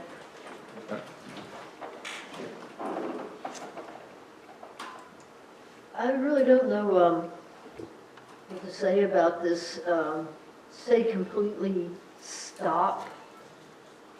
We're in January of 2023 to just make a determination now to just push away this proposal that our previous council members have thought about, discussed, and yes, there has been a boatload of problems with this, obviously. But I don't think I want to stop this proposal. I just would like to push the hold button. Okay. All right. Public comments were first. We've already had public comments. Is it public comments? We had them first. Oh, I'm sorry, I didn't. I was Okay. still waiting till you were done. Okay. All right. Can I make a quick comment on the shelters? Brother, no. Okay. All right, so we have a motion and a second. We'd like to vote.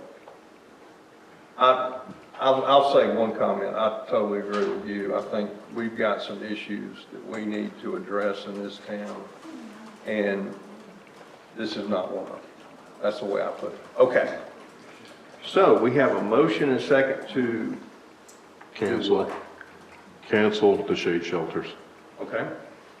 All in favor? Aye. Aye. Aye. Nay. Okay, so it's 3-1. So that one we canceled. There's information that I don't think you have on the shelters. It wouldn't take me 5 seconds to tell you what it is. I would rather not do that. We've already voted and it went down.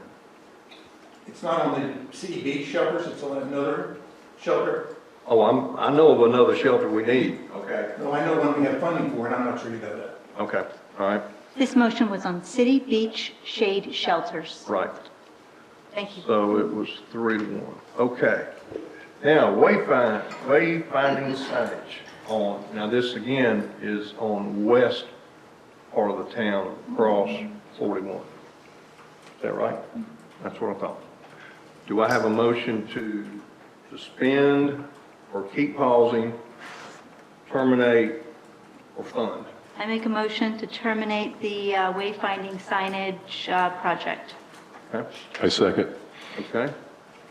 Any discussion? I think we should put it on hold. Okay, that's fine. Any discussion? No.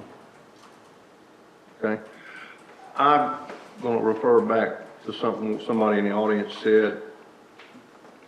I think long-term, this may be something we want to do for the city. But again, it seems to me we're focused on one area, and I'm against this. So anyway, okay. And we have a vote. Oh, we've discussed it. Okay, can we have a vote? All in favor of stopping this? Yeah, terminating the wayfinding Terminate. signage. All in favor? Aye. Aye. Aye. Nay. Okay. All right. Now, West Pennsylvania solar lighting fixtures. Do I have a motion to continue to pause, terminate, go forward with this project? I make a motion to terminate the West Pennsylvania solar lighting fixtures. I second. Okay, discussion? I'd like to say I would not agree to continue this also, simply because the expense and also the stakeholders, meaning the owners of the properties, that their commitment has never been, let's put it this way, we haven't gone that far to say that they want to participate and that it's going to be expense to them also. So I would say can this one. Yeah, I would say I know that there was a lot of work done on these projects, but I think some of the approaches were just not seamless. It was way too bumpy. And again, now sitting on this side of it, seeing what we really need to focus on, I think, signs and lighting and making things beautiful will certainly be more effective after we address blight and figure out how to enforce some codes. So I know we're actively working on those things. And for me, everything else is secondary to codes and roads. Tim? No discussion. That was good. I'm going to go back to what I just said about the way signs. I think clearly, I don't think these things have been vetted with the residents who live there, because I walked that neighborhood campaigning. Most people didn't even know what was going on. Okay, so I don't think it was properly discussed with the residents. I do think if in a later date it is brought up, I know Troy sent out a list of projects from the TPO. In there, there's West Pennsylvania, there's the intersection of 40 and 484, there's all kinds of road constructions, and I do agree, when and if those road constructions start up, we need to look at any lighting or anything we got to bury at that time, because I agree, we're going to tear the road up and I'm going to fix it. But I don't think this is something we need right now. I just don't. Okay? All right? Everybody want to vote? All in favor of terminating this project? Aye. Aye. Aye. Hey, all right. Last one, Main Street. I have a proposal to bring this back, continue to pause it, or to terminate it. Do I have a motion on any of those? I make a motion to terminate the Main Street program. Okay. I have a second.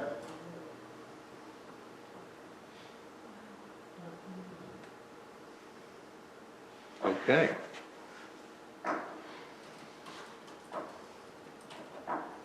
I'll second it because I want to discuss it. Okay. Tim, you want to discuss it? Yeah, my feelings are, we're getting ready to, things are getting ready to happen. It's going to change the dynamics of this whole area. When the restroom gets in and when the pedestrian portion of the bridge is marked off to allow bike traffic and such come back and flow through this end of the town. So I think in a couple of years, we're going to see a whole different dynamics than what we have right now. And I think we should let that all happen, see where we're at and what makes sense once that all takes place. And then if something like Main Street makes sense, revisit it then after those major projects are done. I'd like to make a comment. I appreciate, Tim, your comments. However, for what it costs the city, what are the dues? What's for us to join up? What is it, $400 a year? I'm sorry, I don't have that information. Anybody have that? Minimal. It's minimal. And in the same token as we may go back to these projects, there are grants that are specifically open just to municipalities who participate in the Main Street program. So it might be just worth hanging on, even if we do nothing with it for $400. I'll speak next if I could. I think that, the city has a history with the Main Street program. Getting back into the Main Street program is a bit of a nominal fee, but I think that, and there was a community meeting about this in, I think it was August. Georgina had an initial meeting, and it was exciting to see some people, some business owners and stakeholders come out and be interested. Sadly, as a city, I think, to my knowledge, we didn't follow up with these people. And I do think that we owe them a follow-up of, hey, I know we were really excited about this several months ago, but we're in a different place. I think that Main Street is something that I have a lot of questions about. When we get back into a second time, there's some of the consulting and assessment pieces that we are not eligible for a second time. So I don't know that it's a matter of paying $400 to stay in the game. I think it's more of waiting to see and then revisiting, joining Main Street. Like, I just feel like, and maybe I'm wrong, I don't feel like it's something that we need to pay a fee to maintain and be a part of. I think it's a program that when we're ready, we can approach them again. They're bringing their conference to Ocala next year, and I know that there's some efforts to network with people at that conference next year to learn more. So I think Main Street is a great program and it's a great opportunity for our city when we're ready. But I think that what happened several months ago in bringing the stakeholders to a community meeting and not following up with them is really an indicator that we're not ready. And I don't think it's fair to the people who we're inviting to the table that we're creating an excitement around something that we're not ready for. So for me, it goes back to codes and roads, and when we can manage the blight and we can get things under control, then I would love to work with Main Street, but I don't think we're there. Follow up with that. I think also the fact we really don't have somebody in charge of that on the staff right now, which is what Georgina was going to be doing. I think until we find that replacement, I don't think we need to continue this. And then I think that person, whoever that may be, needs to give us their input on whether they want to continue this.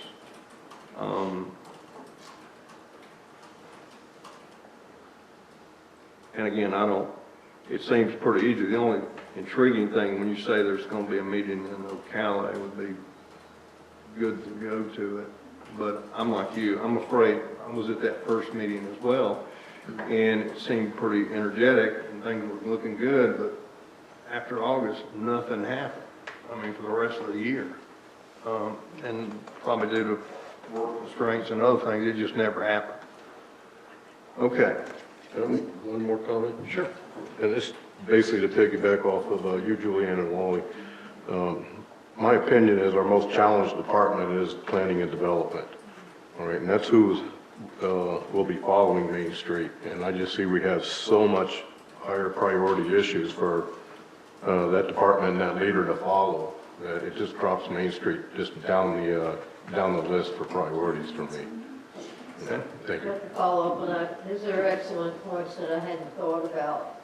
And maybe by some miracle, we might get someone hired that has been with a municipality that did participate in Main Street and bring along with them their experiences.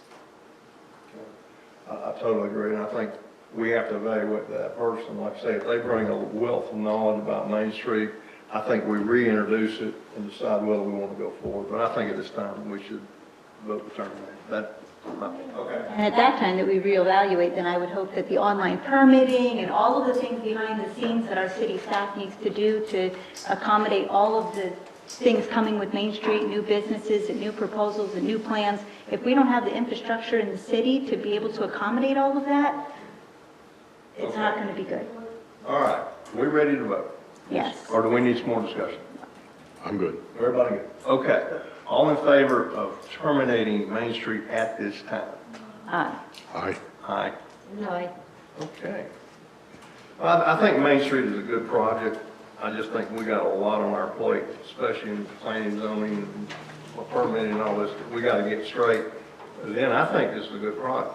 I know a couple of y'all actually went to the meeting and had a great time. Okay, moving on. We got 30 minutes, Troy. All right. Council recommendations on reducing time. At the last workshop, I came up with 4 things that I thought might be interesting to consider to shorten the length of our meetings, all of which this council shot down, which I totally get. Okay? What I'm asking is if y'all would take a minute and think of ways that we might could shorten these meetings. And I totally agree. Taking citizen comments off at the beginning and end was not a good move. A lot of things I said weren't a good move because y'all agreed they weren't. But I would like everyone to take a minute between now and the next meeting and the next workshop and see if there's anything you can think of that might could be implemented to shorten the length of these meetings. And the only one I've come up with since then is limit the amount of time somebody like me running this discussion would be limited to a certain amount of time before it goes to someone else. Okay? But clearly, that's what I put this on. If anybody wants to discuss it now, we can, or we can just all think about it. I got a great idea from somebody out there, and I'll bring it back next time. Good, okay. You good with just waiting until the workshop? Yes, sir. Okay, you good with that? Okay. All right, going on. The MT Halsley LLC Professional Services Agreement, Second Amendment. We have any public comment on that? Now, these are the people that do our building inspections, correct?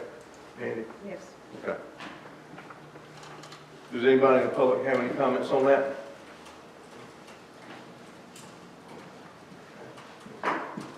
All right. That.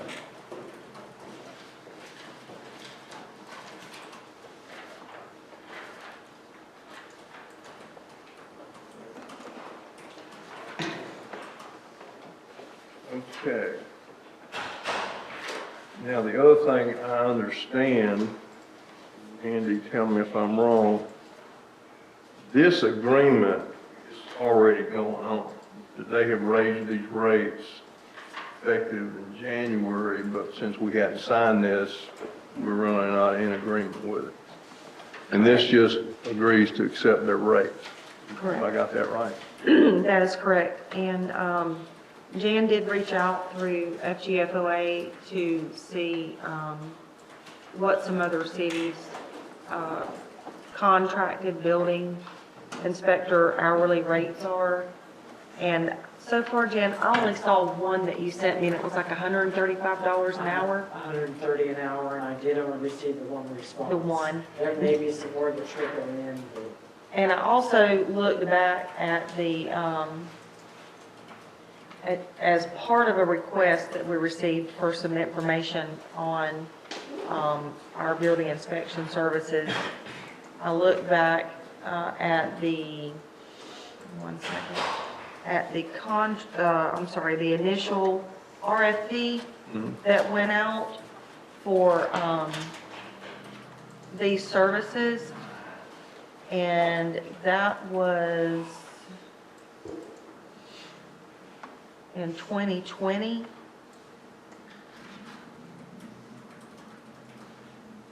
And I want to say, I can go back and try to pull it up, but it was, I want to say, at the other company that responded to the RFP, it was at $125 an hour. I need to stop right now. We kind of got this out of order. We should have made a motion to discuss this before we discussed it. Because the proposed motion is to accept their professional services agreement. Do I have a motion? Accept public comment. Oh, I already done public comment. Oh, you did? Mhm. Oh. I did that. Okay, I missed that part. Okay, I just missed the next Okay, part. just making sure. Okay. So moved. So moved, second? I can second. Okay. Okay, now discussion, which we've already started. I'm gonna leave this one. I don't, what I'm hearing now is these fees are better than the fees we're hearing from other people. I think we need to approve this,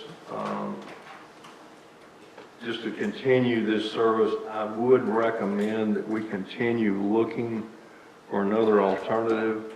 But right now, at $125, $130 an hour, this is at 100, which I thought was high because it went up basically $20 an hour, but they're really cheaper than anybody else so far. So, okay. Tim, you got any discussion? No, my discussion would be similar to yours. Okay. Julianne? No, I agree with you. Nothing to discuss. Okay. So we have a motion and a second to accept this agreement. How do we vote? All in favor? Aye. Aye. Aye. Okay. All right, so this passes unanimously. The boat dock lease agreement, public comments. This is about the police boat being stored at, on the road, on the Wickicoochin. Okay, no public comments. We have a proposed motion that the vice mayor sign an agreement for the lease AGR 202303 and the lease LEA 20301, the boat dock lease agreement for the police marine unit. Do I have a motion? Council, I just do one comment on that before a motion is made. This agreement was initially prepared for a corporation or some kind of business entity, and that's why you see lessor, but then it's been added lessors at the bottom with two signatures. I would just ask that, or at least you be aware of it, or you can include it in your motion, that prior to signature, it'll just be updated to lessors to make it plural, to be in agreement with the actual signature blocks. That's all. I got it. Yes, ma'am. And you did ask me to find out if our insurer covered us. Oh, Ron. yes. They do. Good. Okay, great. Okay, do I have a motion to accept this lease?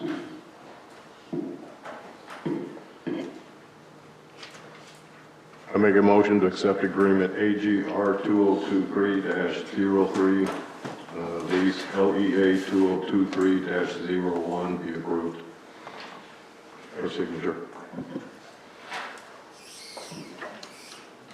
Okay, do I have a second?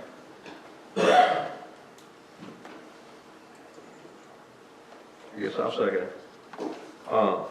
But Andrew, what you're saying is this lease agreement is now lessors and not an Inc. or corporation? That's right. Wherever it says lessor, it would just be lessors. That would be a change, and there's a part in indemnification where it says it, and it would just change to them. Those would be the only changes. There'd be no substantive changes to the agreement.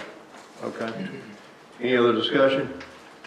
I'll just say, going forward, and I talked about this a little bit last time, that if the city has a boat that's used to patrol the river, that the city should really be talking about ways that it can be self-sufficient in storing the boat in a city area, so that we're not crossing lines with residents. And just for safety and optics, I would hope that the city could sustain all the property that it has.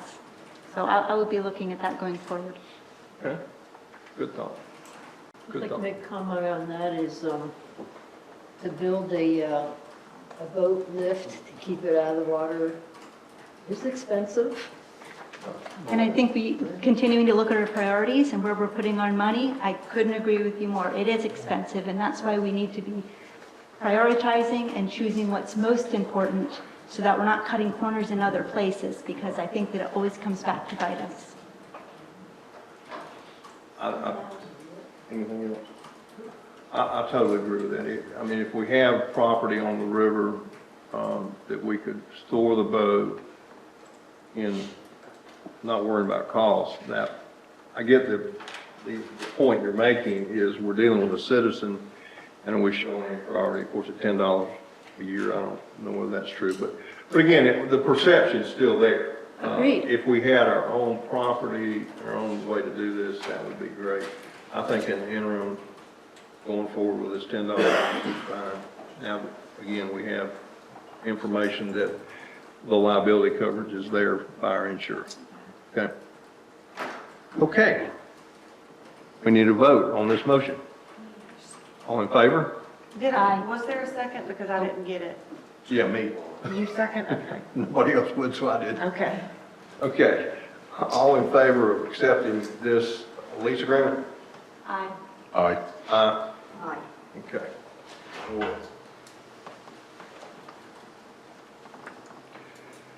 Okay.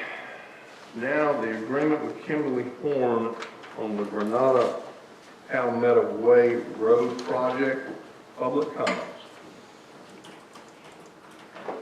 Any public comments on that? This was added at the workshop, at Troy's request, so we could keep this project moving and get the approvals we need. But again, if there's any public comment, we need to hear it now. Okay. Proposed motion, authorize the vice mayor to sign an agreement, AGR 202305 with Kimberly Horn, IPO 101 on Granada Palmetto Way Road project. The documents were attached. So moved. So moved. Have a second? I would second it. Okay, Jan Kubic seconds it. Discussion. So we'll be prepared. I just want to give a quick update. At their last workshop, you asked Tim to partner with me on this project. We have met on it, and we will be setting up a meeting between him and I and the engineers so they get a one-on-one relationship started to move forward with this project. Okay. All right. Discussion. I have a couple comments. One of them, once we go through all this, Troy, once we go through what this particular contract's going to do, we're going to know what the cost is for the scope of work that is on the map, correct? Absolutely. So in our first couple of meetings, we'll actually narrow in that scope of work to try and hit a target budget of about $1 billion, plus or minus. When that that rough concept is done, that can be presented to council for a decision. And just say, for example, Vice Mayor says, well, how much would it cost to throw this little bit extra in? That's where I was going. And we can have some adjustments one way or the other before you get to your final, ready to go to bid. But you don't have a 20 times back and forth. There's a limit, So when you and I meet with Alan to get your relationship started with him, he's already got the rough concept, which is provided in the map, as part of the IPO. And that's where the scope of work starts. When we start seeing where the numbers are going, in about 4 months, because there's going to be surveying, there's going to be geological ground testing, there's data collection that has to be done before we start getting the true cost of the project put together. And so, okay, I understand everything you said. I'll tell you right where my brain is. Where we're at with the off to Granada, we're going to go up and we're going to do a couple other spots because we're in the area. We're going to look in the area. One spot that is in very poor condition is the intersection, the exit from the city beach in that intersection where it hits Maple Street. With something like, and I'm not looking to open the floodgates of everybody, I want this road, that road done.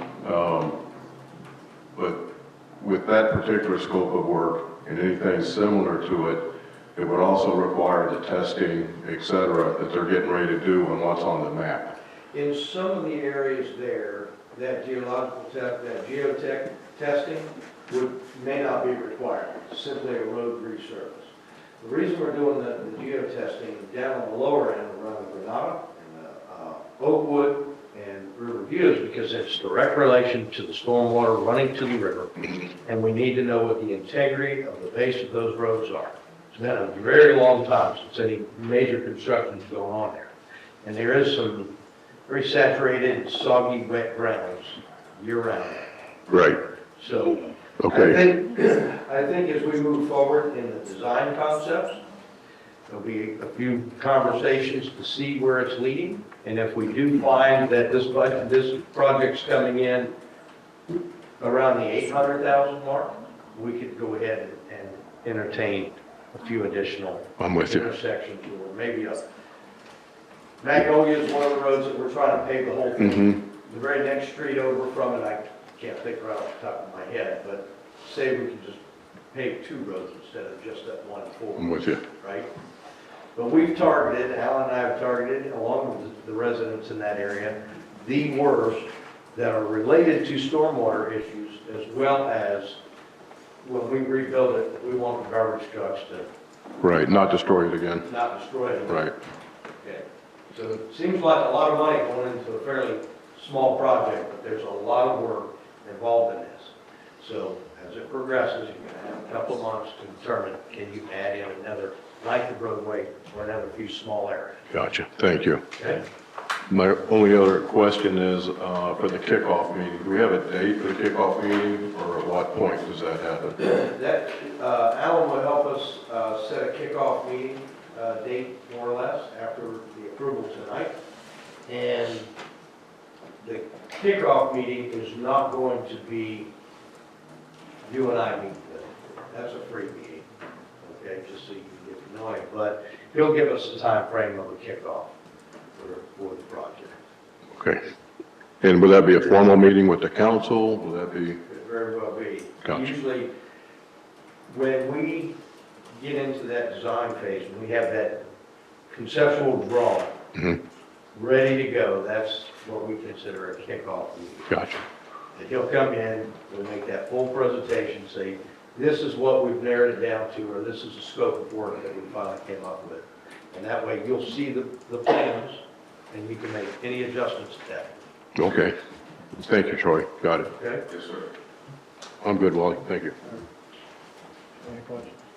One with the project, or make a duck farm out of it and create revenue for the city. There was, if you went by there this morning, Okay, the Julianne? amount of wire laying there was off the charts. I agree.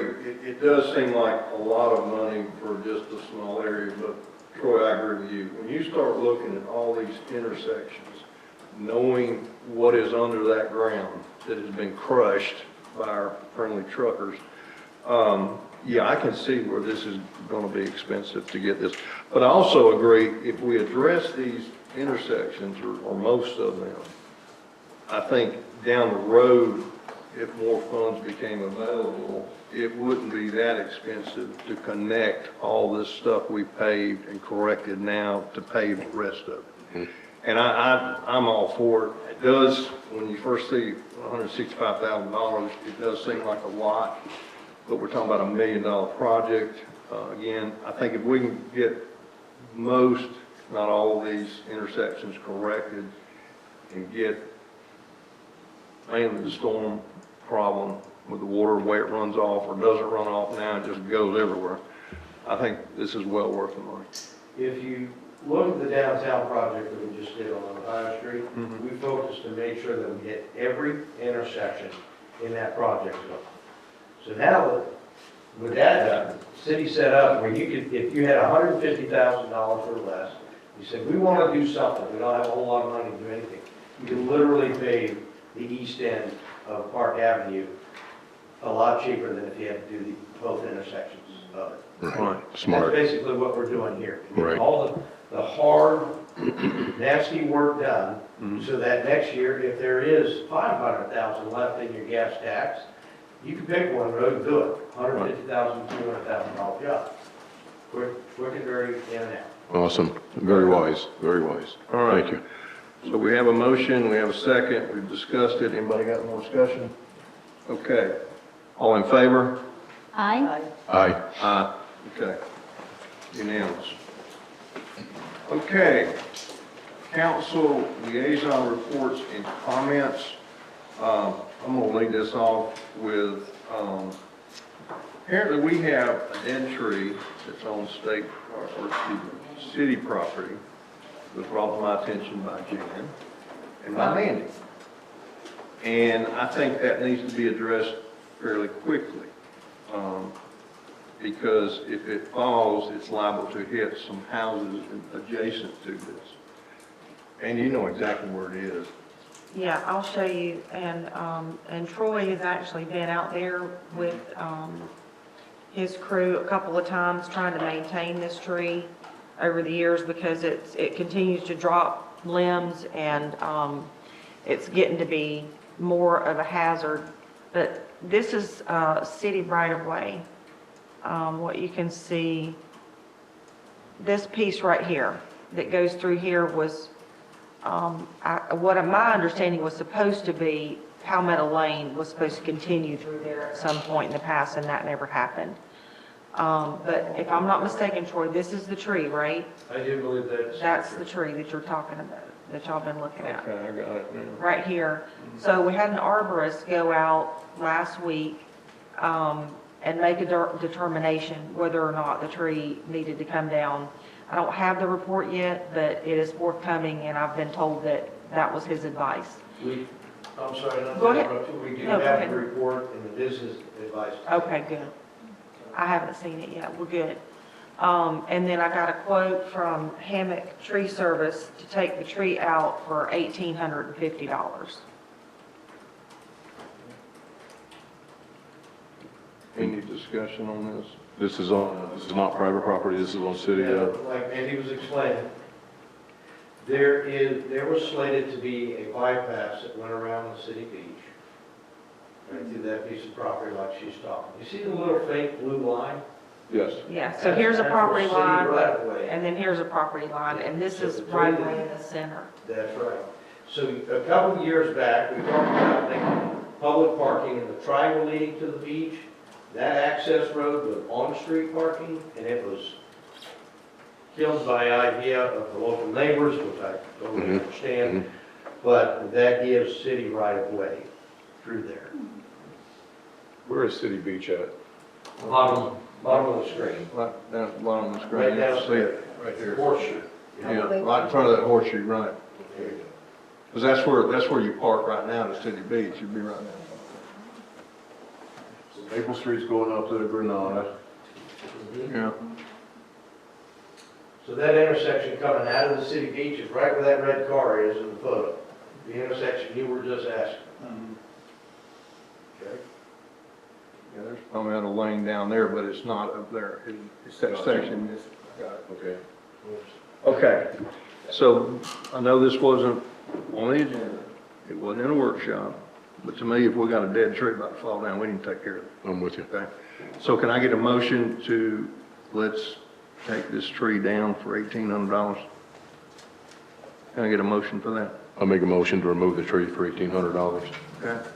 I'm just curious if we've talked to anyone besides the Hammock Tree Service to get an idea, or we just go with one person? I will let you know on this. I don't mean to jump in the middle there. But I will let you know on this. Hammock has been extremely courteous to us with their pricing. We had two companies at one time. The second company has since just decided not to do business with the city. And we have reached out on other tree projects to two other up-and-coming companies in the area, and they failed to show up for estimates. So, for right now, especially on this project, but as you move forward in the future, try to identify a competitor, that's fine. But Hammock is, I'm going to tell you right now, on average of what I know, most of the others, twice that cost. on Very that good, thank you for your recommendation. I had to ask. I'd like to make a comment, and that is, this is not an emergency, right? It's not. It would be considered, depending on how the weather conditions go. Now that the tree has been brought to our attention, it is very close proximity to those residents and somebody's shed, which is an issue Mandy's going to have to address later in life. But, yeah, I would say it would have to come down within a month. Yeah, I was wondering if you would inquire to Ronnie Cannon. He has, besides the farming, Cannon Farms, he has a tree removal service. We have used him for our farm, and his fees are very, very reasonable. Ronnie Cannon, did not know that. Yes. Okay.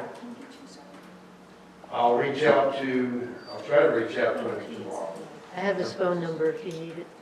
That would be nice. Just I'll get it give it to you me in the meeting. Just give me a call tomorrow and we'll do it.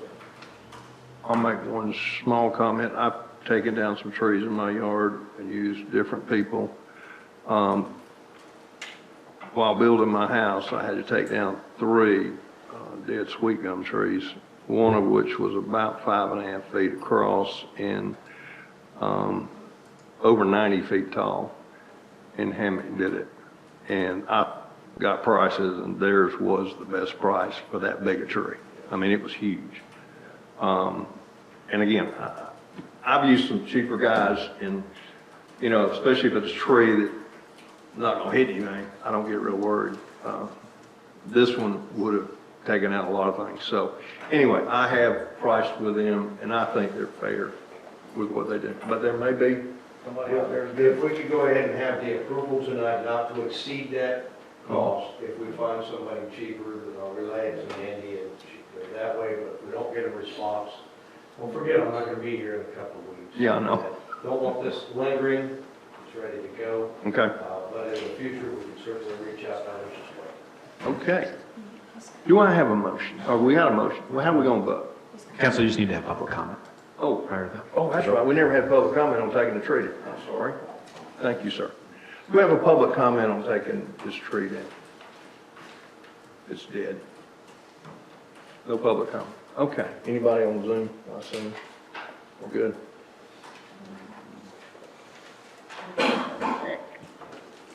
No, sir. Okay. Now can we vote? All in favor? Aye. Aye. Aye. Right. Okay. If everybody voted aye, it was seconded. Yeah, who seconded? Julianne? Julian? Yeah. Troy, if you would follow up and see, contact Hannah and see if he got a better price, but if not, let's get the tree down. I mean, I struggle with dead trees, and I've had one fall on. You never know when a storm's gonna come up. Just a hard In the wind. last 2 days. Okay.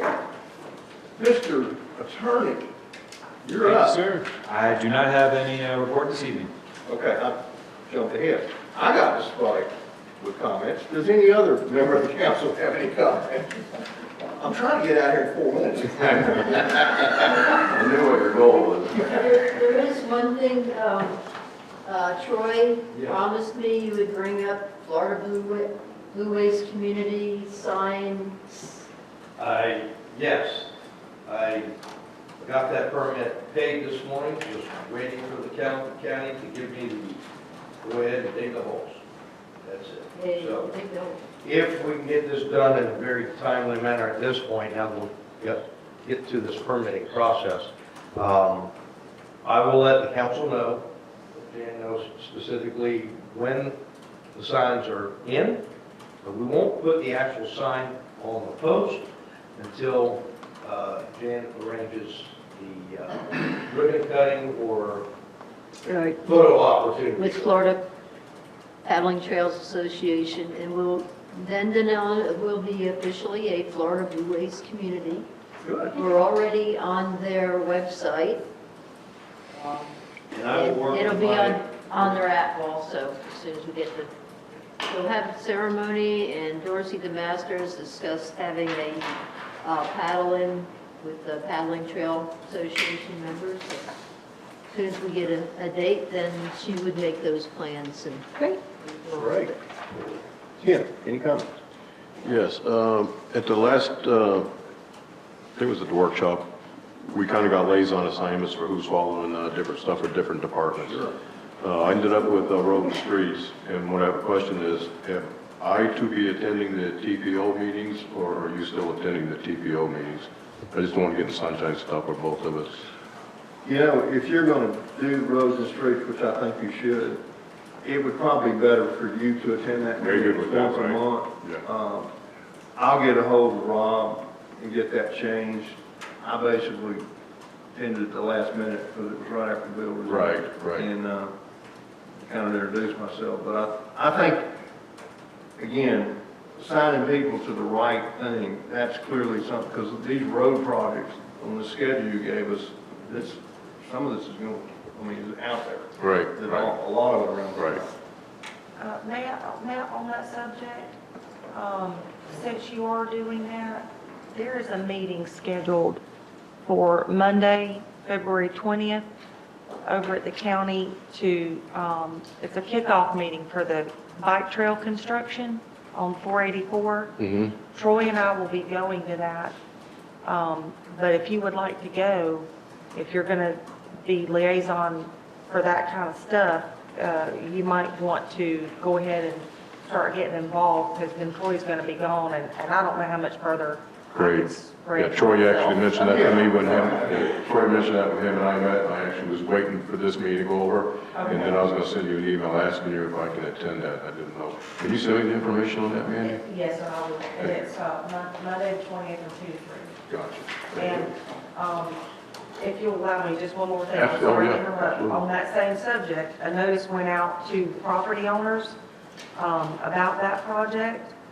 We got a copy of it today about Kimley Horn starting to do their preliminary work, so there will be surveyors and engineers and geotechnical people all up and down Pennsylvania Avenue. So all the people there on the street should have gotten the same notice. I can scan and email this out to you guys. And that way, if anybody's, saying, oh, what's going on, why are these people, all up in my parking lot or whatever, this is, hopefully they received this letter. So I'm sorry, but I just wanted to catch you while we were on that subject. Sure. Thank you. The next one I have is Janet last workshop presented us that Safe Park gave us an offer for a 50-50 split. Crunched the numbers with an Excel file. You'll have hard copies there. Can that also be put out electronically to everybody, so if they want to go in and play with the numbers, they can? I did not lock the file. Yes, we can send that out to them. And I believe, Jen, you did put hard copies out. Yes, no, she put a copy. Yeah, everybody has a printed copy. Okay, Right. I can email it to them. Thanks. That way, if somebody wants to go play with the numbers, they can. And do you want me to pass these out? Yes. Thank you.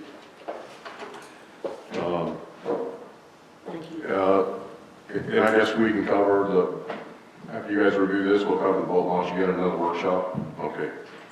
Can I just add one thing? Yes, while we're on the ma'am. subject? Absolutely. I was asked how long it would take to get a kiosk. If you all recall, it was 4 to 16 weeks for an honor box, 4 weeks for a kiosk. Once a contract is executed, the camera may take a little longer, but it may work out to be 4 weeks as well. So it's just all time. Thanks, Jan.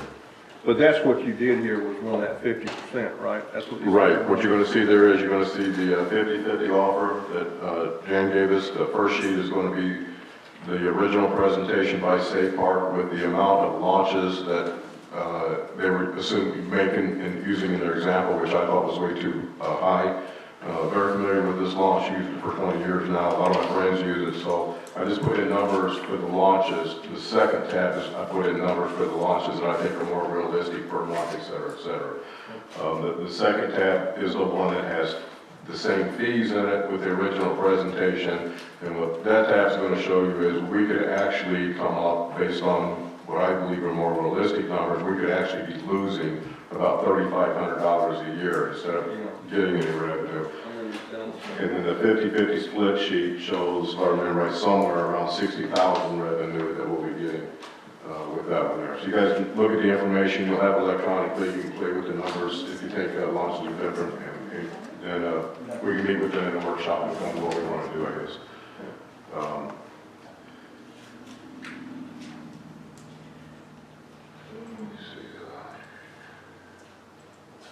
Okay, what Mandy just passed out, created a Word file. I tailored it towards the way city business did.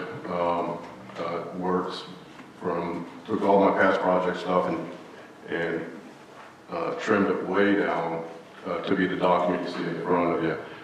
And Mandy, would that be an issue to send them that electronically also? So if somebody wants to get in there and make their changes? Absolutely. And then, so that we can bring some structure to when a project is presented to us and when council is making a decision on a project, whether we approve it or not, we can go through, this is done, we got this, we have this information, so we're approving projects, and projects are getting presented to council with all the information. And my feelings are, if the information cannot be provided, then we're not ready to be voting on that project. So it's up for everybody's review on the council. The staff has it, and I guess I'm looking for input from staff. Am I way off base? Anything that needs changed based on the way you all know how business needs to be done. And like I said, man, you just put a hard copy on the desk, and that there'll be one. The only next thing I have is, so we made these assignments, and like last week I was going to meet with Kelly. I was going to Kelly, kind of what's in your way for codes, what's in your way for doing, not zoning, permits, etc. And then it dawned on me, Julianne is following them. So I didn't want there to be too many chefs in the kitchen type thing. I'm in there, Julianne's in there trying to do the same thing, and we're just following Kelly or whomever, we're going with 6 different directions. Now, if I got questions like, here's one of my questions. Do codes presently allow developments with gravel roads that will be the city's responsibility to maintain, i.e. cost for future years? I'm not sure how and where to ask that question. One, due to the sunshine law, and I don't want to be approaching the department head myself, and maybe just think about it, and we can deal with that in the next workshop. How are we going to communicate so that too many of us aren't pulling the department head in 6 different directions? Right. Okay. Probably, can I comment on that? Absolutely.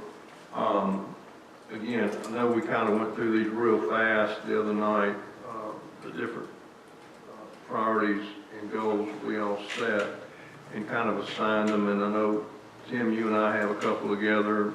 Apparently you and Julianne have a couple together. I mean, we all probably cross-pollinate, so to speak. What we probably ought to do is think about this and decide at the workshop who's going to take the lead. And that doesn't mean that I do something that I'm necessarily going to take the lead. And like budgeting, I know you and I both going to do budgeting. I think we can operate separately, but I see what you're saying, like on codes and on, Julianne, that was you, and I want you to take the lead on that.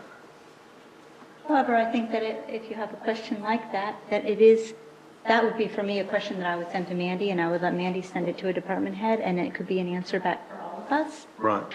And then that helps me to know a little bit, if it's fair to do so, about what's on everyone's mind. Gotcha. Cool. Does that make sense? Absolutely, to me. But let's put this on the agenda for the workshop to go back over this list of goals and priorities and who we got assigned and who's the primary and who's the secondary. March. Yeah, March. And how we'll deliver updates to one another. And how we communicate. Because again, with 2 of us on one area, it's going to be difficult. It's just going to be difficult. I mean, we may have to just boil it down to 1. You go with that. Okay. Anything else, Jim? No, sir. Okay, Julianne. I did meet with Mandy and Kelly to talk a little bit about my stuff with community development, and I think that we had a good conversation, but it's just so broad and it's just so early that I prefer not to really speak to it too much. But I'll continue to bring back updates. I'll be here in City Hall 12:30 to at least 5 for office hours on Thursday the 23rd, so I look forward to people coming out. And I had something come up and notified Mandy that unfortunately I will not be at the workshop or meeting in March. So I'm letting you know that. We need to do an approval. No, Okay. because what happens is if you have a quorum, if for some reason, because we had the motion on the agenda for you to attend remotely, you can only do that if a physical quorum is present. So if the both of you are out, We just won't You have a won't be meeting. able to have a meeting. And I wouldn't be able to join by phone even if you were here. It just won't be possible. It just won't, okay. Okay, So as long as we have Three. three of you in March, we Well, can, we will be mine's fine. still so far up there, like I was telling you, hopefully tomorrow, things will get settled down with me and I'll know. And on that too, Vice Mayor, we have that workshop scheduled for next Wednesday, and Right. you brought up some concerns with me about that. Right, let me address that. First of all, I'm sorry, I've got some health issues I gotta deal with. But the more I've thought through the special meeting next week, or not, it's the 23rd, I think, is when we, or 22nd, I'm sorry, it's my son's birthday, I should have remembered. Have a discussion, because again, like short-term rentals, this discussion on the police building and how to go is very important. And I don't want us, the four of us, to vote on something, and if we had a fifth, we might have come up with a different answer. And very candidly, what hit me was, what happens if we vote and it's a 2-2 tie? It ends, because there's no way to break it. And I don't want that to happen. I think we've got to make decisions on this stuff. So my recommendation to the council would be, again, put off that discussion and the STR discussion until we have a full council, if y'all are in agreement. Because again, I hate to say it, this police building has been on our agenda for 3 or 4 years now, and we're about to make a crucial decision, and I don't want it to come down to a 2-2 tie, and I don't want it to come down to, well, if we'd had another member, we might have gotten a different answer. So I think that's, I hate to say it, I hate putting stuff off, I want stuff finished, but I just don't see it making sense. So I would say we cancel that meeting. On that same thought, I want everybody to know, I completed my application to run for mayor and submitted it. So I'm trying to speed this up, but I don't see how we speed it up. I mean, we published an announcement that everybody can submit applications through the 27th of February or noon on the 27th. And I think we just have to wait and then we'll all vote. But I did decide to go ahead and run for mayor. You put my name in the group. Okay? I have a question then for our attorney. What would be the process then, Bill Wally's seat? How fast can we get that moving? That's up to the council, how you want to set your procedures. If you want to follow the same procedure or draw from that pool of applicants. I remember at the last meeting, there was a discussion. It seemed, at least if I interpreted it correctly, the council wanted to repeat the procedure if there was going to be a seat shift. But ultimately, you're just simply bound by what's in the charter and you're bound by what's in the code. And that provides, an alternative if an appointment is not made. So how you operate and how you proceed, that is completely within your discretion, subject to the parameters of, those provisions in the charter and within the ordinances. So it's up to you. Up to you Can we all. put that on our workshop then for March? Yeah, because, well, March would be when we decide on the mayor, and I think right in the workshop, we should decide now how we're gonna proceed. That's assuming I become mayor. Now, if I don't become mayor and we pick another mayor, it's over. Okay, we'll have a full board or a full council. But if I become mayor, then we would still have the seat empty. So, okay. Yeah, I think we would have to bring it up at that workshop, the 1st of March. And the March workshop and meeting dates have now changed. Yes. We need to The notify workshop will be everybody. March 6th. The workshop will be on a Monday, March 6th. And the council meeting, this will be the workshop, and the council meeting will be on the 15th. Okay. All right. Oh, good news, I'll be back by the 15th. I didn't account for that switch. So you will be here for the. So I will not be here for the workshop, but I would be here for the meeting on March 15th. Okay, good. That's good news. I just have a real long meeting. Okay. Anything else? Ma'am. Yes, ma'am. I have two things, since there were, sorry. Okay, The budget calendar, I Mhm. didn't hear anything about changes. I'm good. First budget workshop was scheduled for March 6th at 3 p.m., and that's just preliminary. Right. It could last 10 minutes, it could last 30 minutes, just to kind of chit chat a little bit. So Sure. I'll go ahead and publish this if you're all good with it. Yes, Second thing I have is the grant for the kayak launch has to be postponed. We must have permits in hand prior to application. So what I'm going to ask council, and I'll bring it back at the workshop or the next convenient day, is that we contract with Kimley Horn to do a site plan and a survey, a high water line survey, all things we need in order to apply for this grant. So now this grant is annually, so we missed this year because permits could take 30, 60, 90 days, and we've got multiple agencies we have to get permission from. And that's a requirement. We can't avoid that. But then we apply next year. We have a little more time to really do some homework and get a good plan out there and good cost estimates. So I'm sorry to be the bearer of bad news.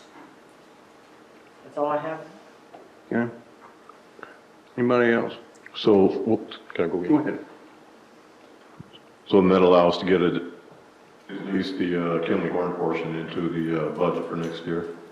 Well, it depends on how quickly you want to start. I was going to ask Kim Horn if they could give us a proposal, if you want to put that on.